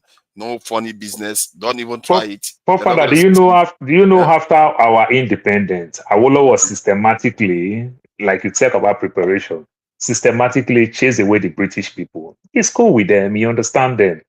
You understand? That's why when the British people when the Northern took power, they say never release power. You can give them certain positions like secretaries and the likes for them to help you run your government, make them useful, but never give them power. That's why the Northern hold power, because immediately Awolowo tried chasing them out in places like European Quarter, Papa, GRA, Ikeja. The British people, that's how they start moving to places like Plateau, Jos, a better climate, a better weather. Let's move the mic to other. These people talk to Gowon never again to release power to these people, because they understand that the Western and the Yorubas are already vast in terms of education. They can run their people very well, and they see Awolowo traits that Awolowo already sent almost 5,000 people to the UK to go school. So which means they are ready to run the country and at the same time chase these people away, because their intention was not really good. Remember, America systematically forced these people to give independence. That's why all the independence come in the 50s and in the 60s, because America threatened just to enjoy their new empire. So they want to fall other empire. That's how the British and French started releasing people, give them independence and the likes. So when Awolowo tried to chase them, when they put that in, when the Northern take power, they say never, don't release power. That's how the Northern hold on to power. And they hold on to power. They don't even know what to do with power. Well, this thing is what is affecting us today. They hardly held on to it. The Southern and the Northern side have managed to rule the country almost 50-50. But X0, you are the one I wanted to bring in. Are you there? So you can make your submission because you've been here for a while. So what do you make of everything you've heard? You know, we've got our visa ban now. I don't know whether that is anything to us again. Basically, our visa application is always tedious anyway, at best of times. What do you make of the conversation you've had so far? I don't know. Can you guys hear me? We can hear you, but we can't see you all. You wander into the darkness there. We don't know what you are conjuring. There's light actually, but it's just that I don't think, maybe because of the way my computer is. Hey God, this is what I'm talking. It's making us a cliche now. Even when there's light, there's still darkness where we are. No, you have to just laugh at those levels. Very funny. You're welcome. So, what do you make Yeah, of the conversation? Yeah, well, I've been here for a while now, just listening. You know, today I just decided to listen. I don't want to interject anybody. True. The discussion, I think we've been through this kind of discussion before, where we just talk and talk about our situation. Now, you know, our situation is a very funny one. We always go round and round. When it's time for us to elect a leader that is going to do things for us, you will see some funny people again who come and start saying, don't vote for this one, don't vote for it. I mean, every election cycle, we have opportunity of changing things. But our people, we are just funny people. You know, we're funny people. There's nothing stopping us from changing our country and giving us the pride that we deserve. Because, I mean, if you look at everything, why would America be banning us from coming to America? And why should banning Nigerians from entering the US be a punishment? If somebody says you should not enter their country, well, is that a punishment? What are you supposed to do? You stop them from entering your own country. But because there's no pride anymore, I mean, in a normal situation, are we supposed to be going to a place where there's snow? Yeah? Is it good for us? Is this our natural habitat? All these places where there are snow, we know the people who are surviving there. It's not our natural habitat. On the normal, they want to come here to Nigeria. They want to come to our own country because we have everything. But because we have been blindfolded, they take our resources. They pretend like we are the ones who are needing their aids. And they've taken the media to blindfold the whole world that they are the ones catering for us. If you look deep, there's a reason behind their allowing people from Africa to enter their country in the first place. There's a big reason for that because they are still taking. Who are the companies that are investing in our oil? It is them. Do you think they are not stealing from us? Who are the companies investing in all the resources in Africa? Is it African indigenous companies? So they have dipped their hand inside and they have seen that there's no resistance anymore. And they have been there seeing new governments come in. In fact, when new governments go, the funny thing is when new governments come, they go and start looking at all those contracts and collecting money as usual because we don't know what we have. We don't know what we have. We just maintain status quo, believe that, okay, the money is coming from resources. These companies are paying their taxes. We go and look, but they are stealing. Africa is feeding the world from day one, and especially Nigeria and Congo, feeding the world from day one. From day one. So when did it get to this stage that these people who are the major thieves are now banning us? Because we are funny people too. We are funny. We are funny people. If one person begins to talk now, another person will tell him to shut up. The other one will say, your problem is not bigger than our, you keep quiet. We are not united. So all these things will continue to happen. It will continue to happen. I don't want to criticize again because I'm tired. I'm just looking at us. The country is very funny now. You have funny people leading you. Your soldiers should be unaliving unnecessarily. Still, those soldiers don't know what to do. Is it that they are not patriotic?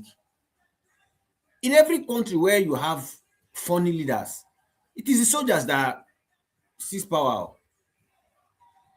We see our own now. They are the ones that are unaliving on the daily basis. So still, they don't know what to do. What is happening? Who is holding them? And lastly, one thing you guys have to know is anytime the people rise up and they begin to use funny things to stop them, the problem is not only internally. Go and look at what happened to Cuba. Go and look at what happened to Cuba. When they were trying to own their country, they have their country to themselves now, but look at all the sanctions today, because they want to have their country to themselves. Look at all the sanctions. So even good leadership doesn't come easy. We have been having bad leaders, and this is the result of, don't underestimate the power of a bad leader. It can stop your destiny. And this is what we are having from time. At the same time, don't underestimate the power of a good leader. It can change everything at the same time and make us progress. But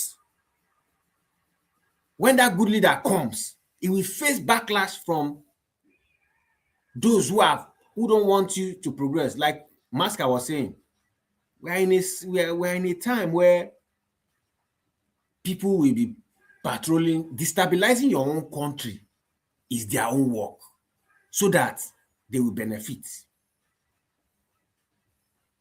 It's a known US policy. This same US that is banning you, it's a known policy that they should never make any other country rise. It's a policy.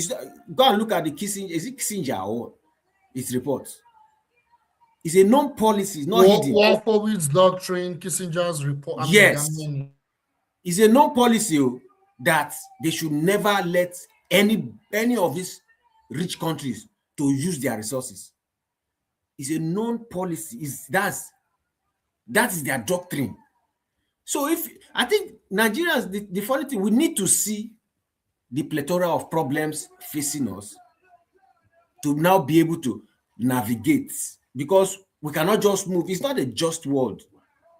What we are facing, we are facing our problems like it's a just world. If you do the right things will happen. No, the right things they will never happen if you do the right things. What you only have to do is know what to apply, when to apply it, who is against it, and how to block them. We have internal problems as well as external. If you get a good leader, you will face problems from those people whose policy it is that you should never use your resources. Because a good leader is going to come. Once it comes, the corruption will stop. And the corruption is what is holding you together. If you stop the corruption, you will now be finding that those external forces that don't like you will now be finding faults in the good leader. They either sponsor the opposition to take over, or you know how many presidents have been assassinated? I mean, those things will start happening again. So there's no one solution to our problem. Rather, we need to see the plethora of the problems and we have to navigate. That's also what I have to say. Thank you very much. Thank you. And Jide, because you came back, crashed the entire thing when we were trying to clear out, I will let you have 2 minutes closing remarks. And yeah, please go ahead. Yeah, I think Exeromaster has said it all. And I think a lot of us, I think Shabaka has said a lot as well. Brother Paul has said a lot as well. Like Brother Dragon, as always, they've made some significant points. So there are a lot of interesting things. Like one thing I want to close with is, I think we sometimes, maybe it's my misunderstanding, but I need to talk about it. I think we sometimes underestimate the power of traitors and sanctions. You see, this fight for us to liberate ourselves, it's not a small fight. And sometimes maybe we tend to underestimate the powers of traitors and economic sanctions. Exero talked about Cuba, and he talked about how Cuba, they were trying to be independent from the US for over 60 years. They've been under economic sanctions. Their infrastructure may not be as good as the United States or like China or like Singapore. But one thing we need to understand about Cuba is that Cuba is still fighting that fight to develop. It is not because of corruption. It's not because of all the problems we have in Nigeria. It's because that fight is still going on. And because of that fight, they still have positive outcomes. Their healthcare is the best public healthcare in the world. No matching it. You know, their educational system is one of the best in the world, despite and it is free. Universal healthcare is one of the best in the world. In fact, it's even better than that of the United States under sanctions. So that fight is not just, you know, and we talk about traitors. Look at Venezuela. We're talking about Venezuela. How Maduro was captured. There was a traitor. And I think that lady that is now the president, I think she was a traitor, but I don't want to talk. I have just 2 minutes. Look at what happened with Iran. That fight is going on in Iran. They were traitors, they were rioters that were funded by Israeli organizations to destabilize Iran because Iran wanted to be like Cuba, to destabilize Iran. And meanwhile, the hardship in Iran is not because of corruption like our country, because our own leaders, they're all criminals, they're drug barons, puppets, they are slaves to the imperialists. But if you look at Iran, they've been under economic sanctions for over 40 years. That sanctions has destroyed their country. That's why they're going through a lot of hardship. But even with that, they are still able to secure their country. You know, so the point I'm making is that we are not even fighting the fight. We can't solve one problem. We're not fighting the fight, though. We are slaves to America and the West. We can't solve one problem. Our security is bad. Our healthcare, look at our presidents. They go outside of the country. You can never hear that Fidel Castro or the current president of Diaz-Canel, you cannot hear that he went to UK or US to go and treat himself. And they're under sanctions. That's always been my position, that we can't be like India. Because India is a completely different country with a different dynamic. We can't be like India. You see, we can't be, you know, for India to do what they are doing, they have to do some strategy. I don't want to go talk about India. Look at what's going on between India and Pakistan. I don't want my country to be like that. They have nuclear weapons against each other. I don't want my country to be like that. They are going to be having nuclear weapons against Ghana. No, I don't want my country to be like that. But the point I'm making is, at the end of the day, we need to start that fight. Because when we start that fight, we will now start making progress. But we've not even started at all. And it's quite unfortunate. But yeah, we need to not underestimate the power of traitors. We have traitors among ourselves. Our leaders are our traitors. Even among regular people, there are traitors. There were traitors among us. That was why they were able to lobby Donald Trump to come and attack our country. Donald Trump didn't wake up one day and say, hey, Nigeria, I love Nigeria. No. They were lobbies. They were traitors among us, among all of us here, that decided to do what they did. What they did with Maduro is because they are traitors. Look at Russia. Why is Russia still standing? Because their traitors have been subdued. You think it was a joke? Look at the war Russia been fighting with this West for over 100 years. That fight is still going on up till now. But you know what they've been able to do? They've been able to filter and purge out all their traitors, thanks to Stalin and all the others. But if our traitors are the ones in power, and our traitors are among us, we can't differentiate them. That's why we keep demonizing ourselves. There are good people among us, but the good people need to rise against those traitors. And we need to know that for us to develop, it's going to be through struggle and war. It's not going to be like Germany. But I'll stop there. Thank you so much. Thank you. I have to, you know, no matter that I am kind of ideological, I don't care too much about ideology. I just care about what works for the people. But I have to give it to the Russians. They are one of the most stubborn people to subdue. And I'm not even sure anybody has managed. Maybe Genghis Khan managed to succeed once. And they are, whenever I was watching a Russian show, they are talking about how Venezuelan military sold their commander-in-chief out. And when the guy was saying that they were going to win, anybody that tries to do that to Russia, they will always lose.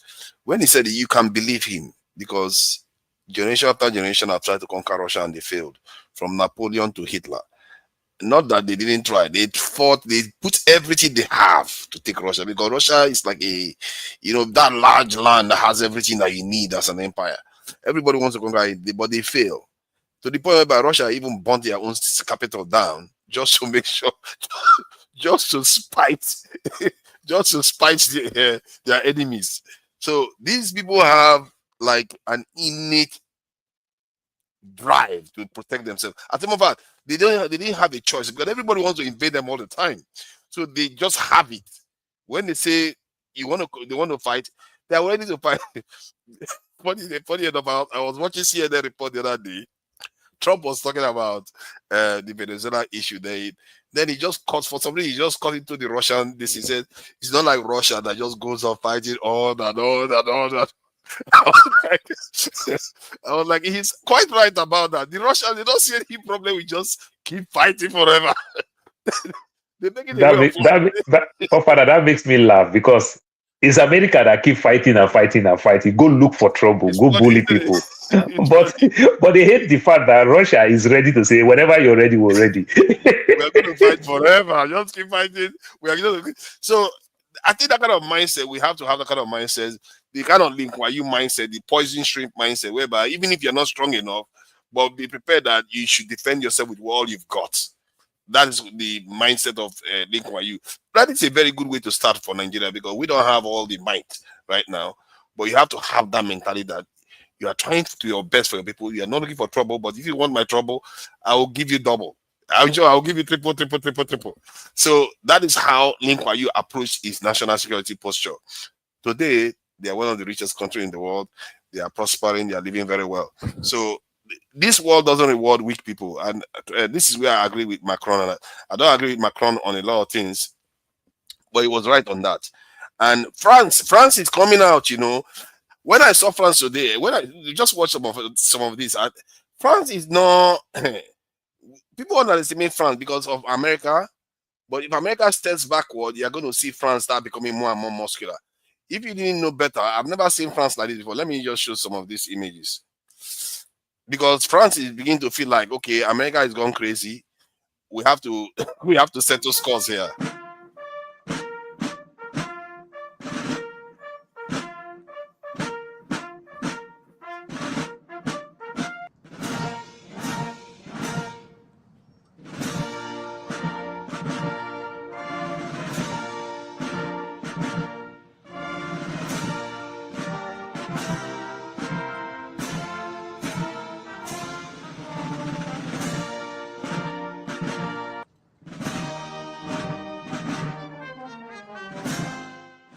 So this was after he had sent troops to Greenland and talked about nuclear this thing and said no nations are not rewarded by not being prepared and being weak. And he talked about their nuclear deterrent and all the rest of it. This guy, and he has the power to take it to America. People forget that France is an independent nuclear power, and with more than 70 nuclear power stations that have been running forever, they have so many fissile materials to build many bombs if they wanted to. So they are a very, very strong nation. This is why they are able to put down West Africa all the time. People just think they are a joke. They are not a joke. And they have power in America too. They have very, very strong links with America. Remember, they helped America fight for independence. So they have already legacy establishment institutions in America already. So it's a very, very powerful country. But we'll watch this space. And based on everything we have seen right now, I don't know where Tinubu stands because sometimes when you're in the middle of progress, you know those things that France did with the UK. It's also did with the US over the UK for the France. I'm hearing myself. Okay, let me mute it. Go ahead. So those things that France did, you know, France was fighting England for over 100 years. So they tried to support the US and every other thing. And that thing that they did then, it really, really helped them with the US, also with the deal with the Louisiana and every other thing. But to just oppose that thing, after everything, now those days now, those has come and gone. But the real problem now is that France and England still have not resolved that issue completely. The day France and England will put that thing behind them, England supposed to have good relationship with France than in the US so that they can take Europe back. You understand? But if France is pushing, you see United Kingdom just lay back to some extent. And it's not supposed to be like that. The dynamics in Europe is that America and France can twiddle their, do their up finger to England when they like. But at the same time, if France wants to become more independent, UK doesn't want that at all. In terms of when France wants to become more independent, it's not like UK hates France, But because France is more friendly to Russia, France doesn't have the visceral dislike of Russia that the UK does, because the UK is the one that feels that if Russia becomes more powerful, the UK will be less powerful and America will be less powerful, because UK believes that they have more influence with America than France does. So that is true. Technically, UK is America is a colony of France once, colony of Yeah. America. So because if France build that bond with UK, easily Germany will get their power back, because it's America that is oppressing Germany. Germany have the possibility to grow faster than the way they are. You understand? But certain things that they restrict them from doing.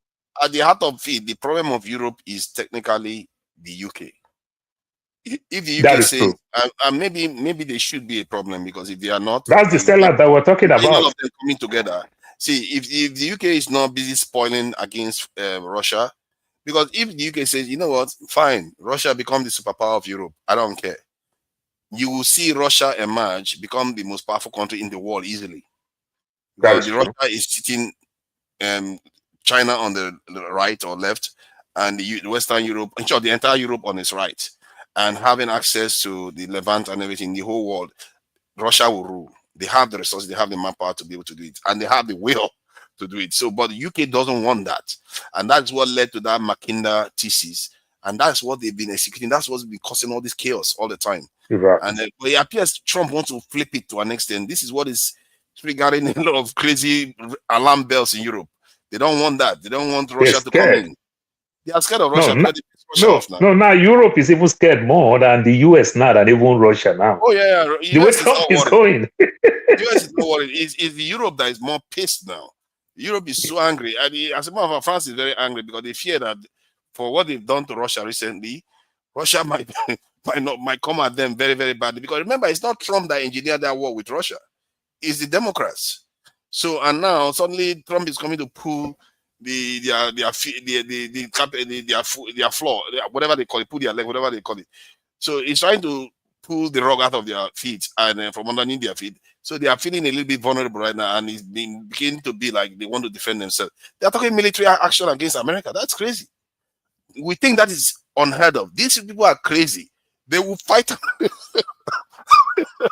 They will go against America. You'll be surprised. Honestly, where we would not expect the Third World War to happen would not be where it may now happen. It may now be among them. I think you're right. China, you'll be surprised. It's these crazy Europeans again. They start fighting each other again. But that's a laughing stock now. Why would they send 50 soldiers to Greenland?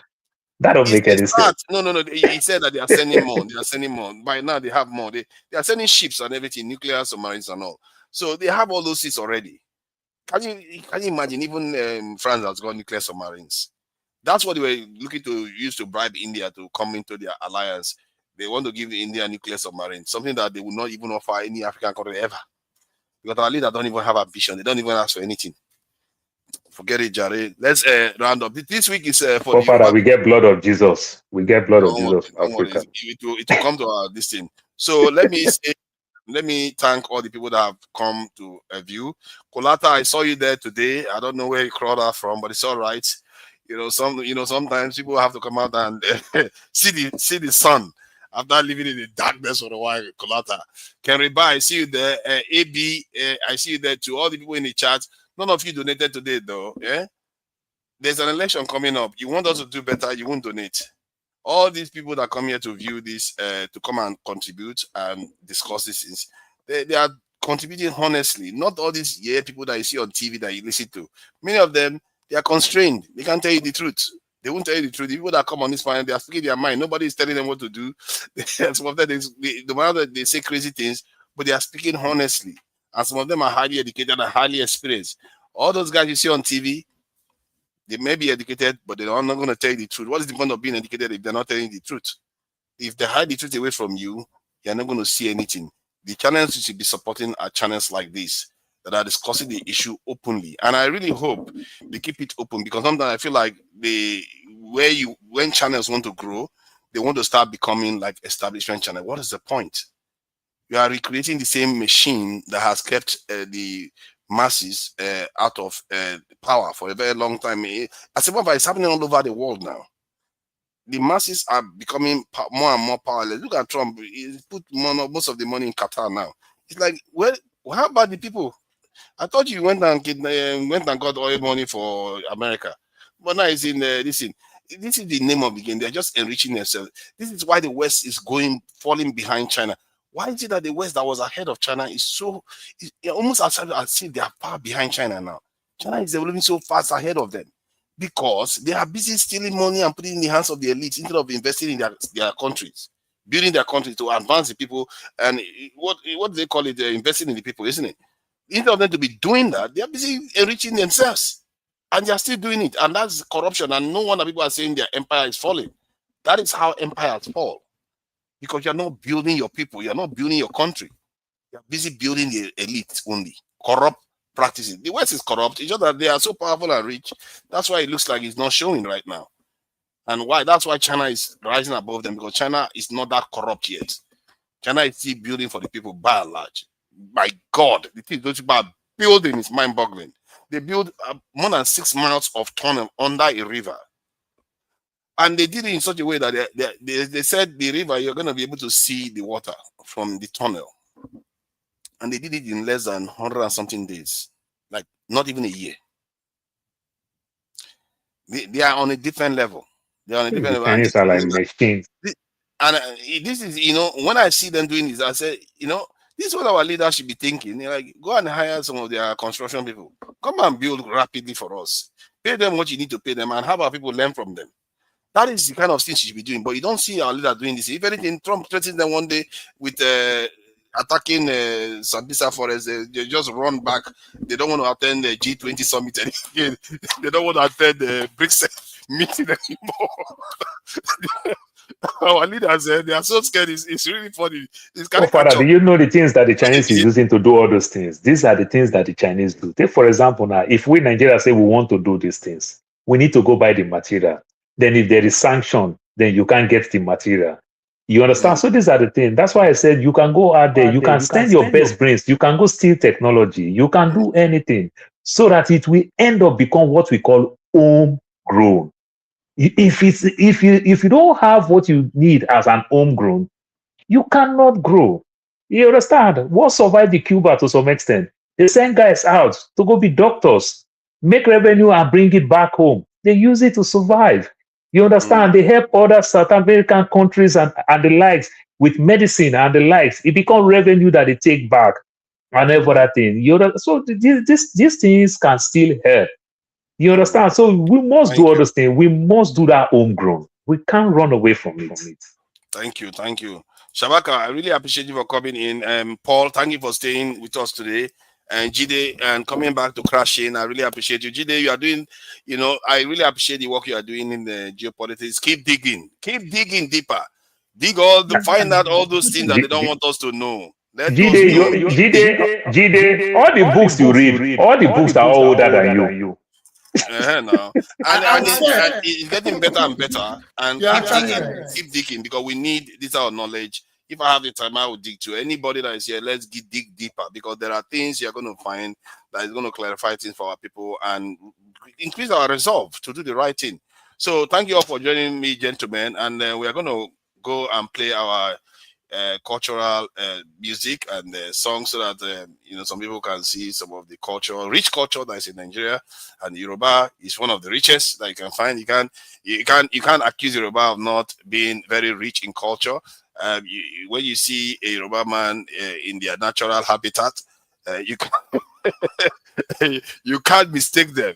They value culture, very, very important, and one of the richest in Nigeria. And Nigeria has abundance of these cultures, and we're going to be playing them. And finally, we'll be playing the Nigerian collage together, kind of blend everything together. Because Nigeria is quite a fantastic country if we get it right. It's a fantastic country. So let's meet tomorrow for the show that Dr. Damages will be hosting. There will be a guest. I can't remember the name. I think it's the professor is coming in tomorrow, and it should be around 5 o'clock, 5:30. So join us and contribute to the channel. You know, you guys go to church. I'm sure you guys are contributing to your churches.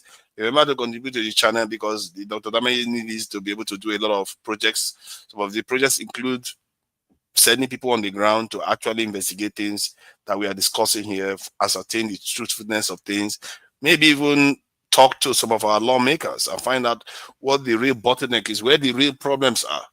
You know, sometimes we talk about these things, we don't really touch the people on the ground. It's almost as if we're living totally different lives and operating in totally different dimensions. So we need to try to bridge this gap, and to do those things, you need the resources. So people, try to marshal your pockets and contribute to this channel, and let's make some actual progress on the ground.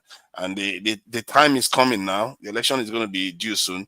So it will be quite good for us to have a good resource base to be able to fund anything. No revolution, no reform can occur without the resources. And there was a topic we did about that some time ago. So the resources are essential. So thank you all. Till next time, catch you guys. Bye. Bye, guys.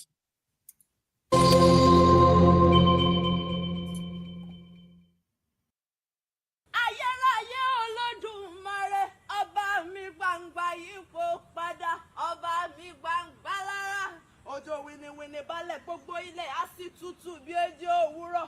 Mọ́ṣẹ́bà Ẹlẹ́dùmarè tó láyé lọ́rùn. Àtọ́rí aláìsùn wọ́n ṣe ni ọba tí ń gbẹ́kú ẹni lódìndín. Ṣé bí wọ́n lọ fọ̀rọ̀ dálé ayé o? Kábíyèsí rẹ̀ iṣẹ́ ló ṣe ni, iṣẹ́ ló ṣe ni, iṣẹ́ ló ṣe ni ọba mi àfìrí gbogbo. Orí adé tọmọdé tàgbà ní dáríjọ tí bọ̀gún àràbà bó bá ti di lọ́dọọdún. Ayé àmọ́ dáríjọ wá péré fún yín ní orí adé ó bàbá mi àgbógbógbó fèwú sókè, kò sí ohun tí ó sọ bá ẹ̀ ní kú mọ́ wa lọ́wọ́. Àwa máa ń forí balẹ̀ fọ́ba wa ni o. Àwa máa ń forí balẹ̀ fọ́ba wa ni. Àwa máa forí balẹ̀ fọ́ba wa ni o. Àwa ń forí balẹ̀ fọ́ba wa ni, ẹ̀yin lẹ mọ̀ bọ́ba yín ò jọ yín lójú. Àwa ń forí balẹ̀ fọ́ba ni, ẹ̀yin lẹ mọ̀ bọ́ba yín ò jọ yín lójú. Àwa ń forí balẹ̀ fọ́ba ni, ẹ̀yin lẹ mọ̀ bọ́ba yín ò jọ yín lójú. Àwa ń forí balẹ̀ fọ́ba ni. Kábíyèsí o.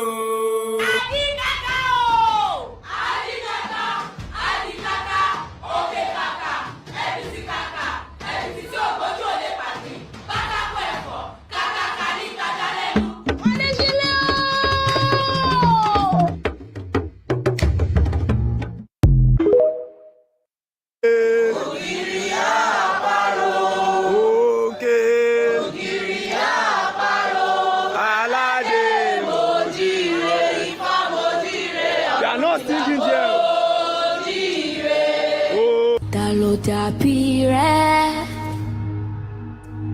ta ló dàbí rẹ̀? Nínú gbogbo alágbára ayé, ta ló dàbí rẹ̀? Olúwa, ta ló dàbí rẹ̀?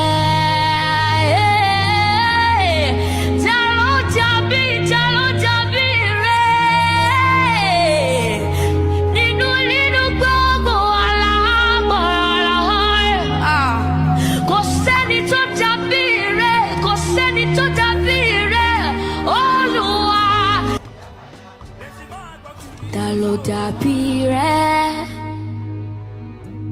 ta ló dàbí rẹ̀? Nínú gbogbo alágbára ayé, ta ló dàbí rẹ̀? Olúwa, ta ló dàbí rẹ̀?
nísàlẹ̀ lẹ́lẹ́lẹ́lẹ́lẹ́ ẹ pàdé mi nísàlẹ̀ ẹ pàdé mi nísàlẹ̀ ẹ pàdé mi ní gbogbo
wìnìwìnì balẹ̀ gbogbo ilẹ̀ á sì tutù bí ejò òwúrọ̀ mọ́ṣẹ́ ìbà Ẹlẹ́dùmarè tó láyé.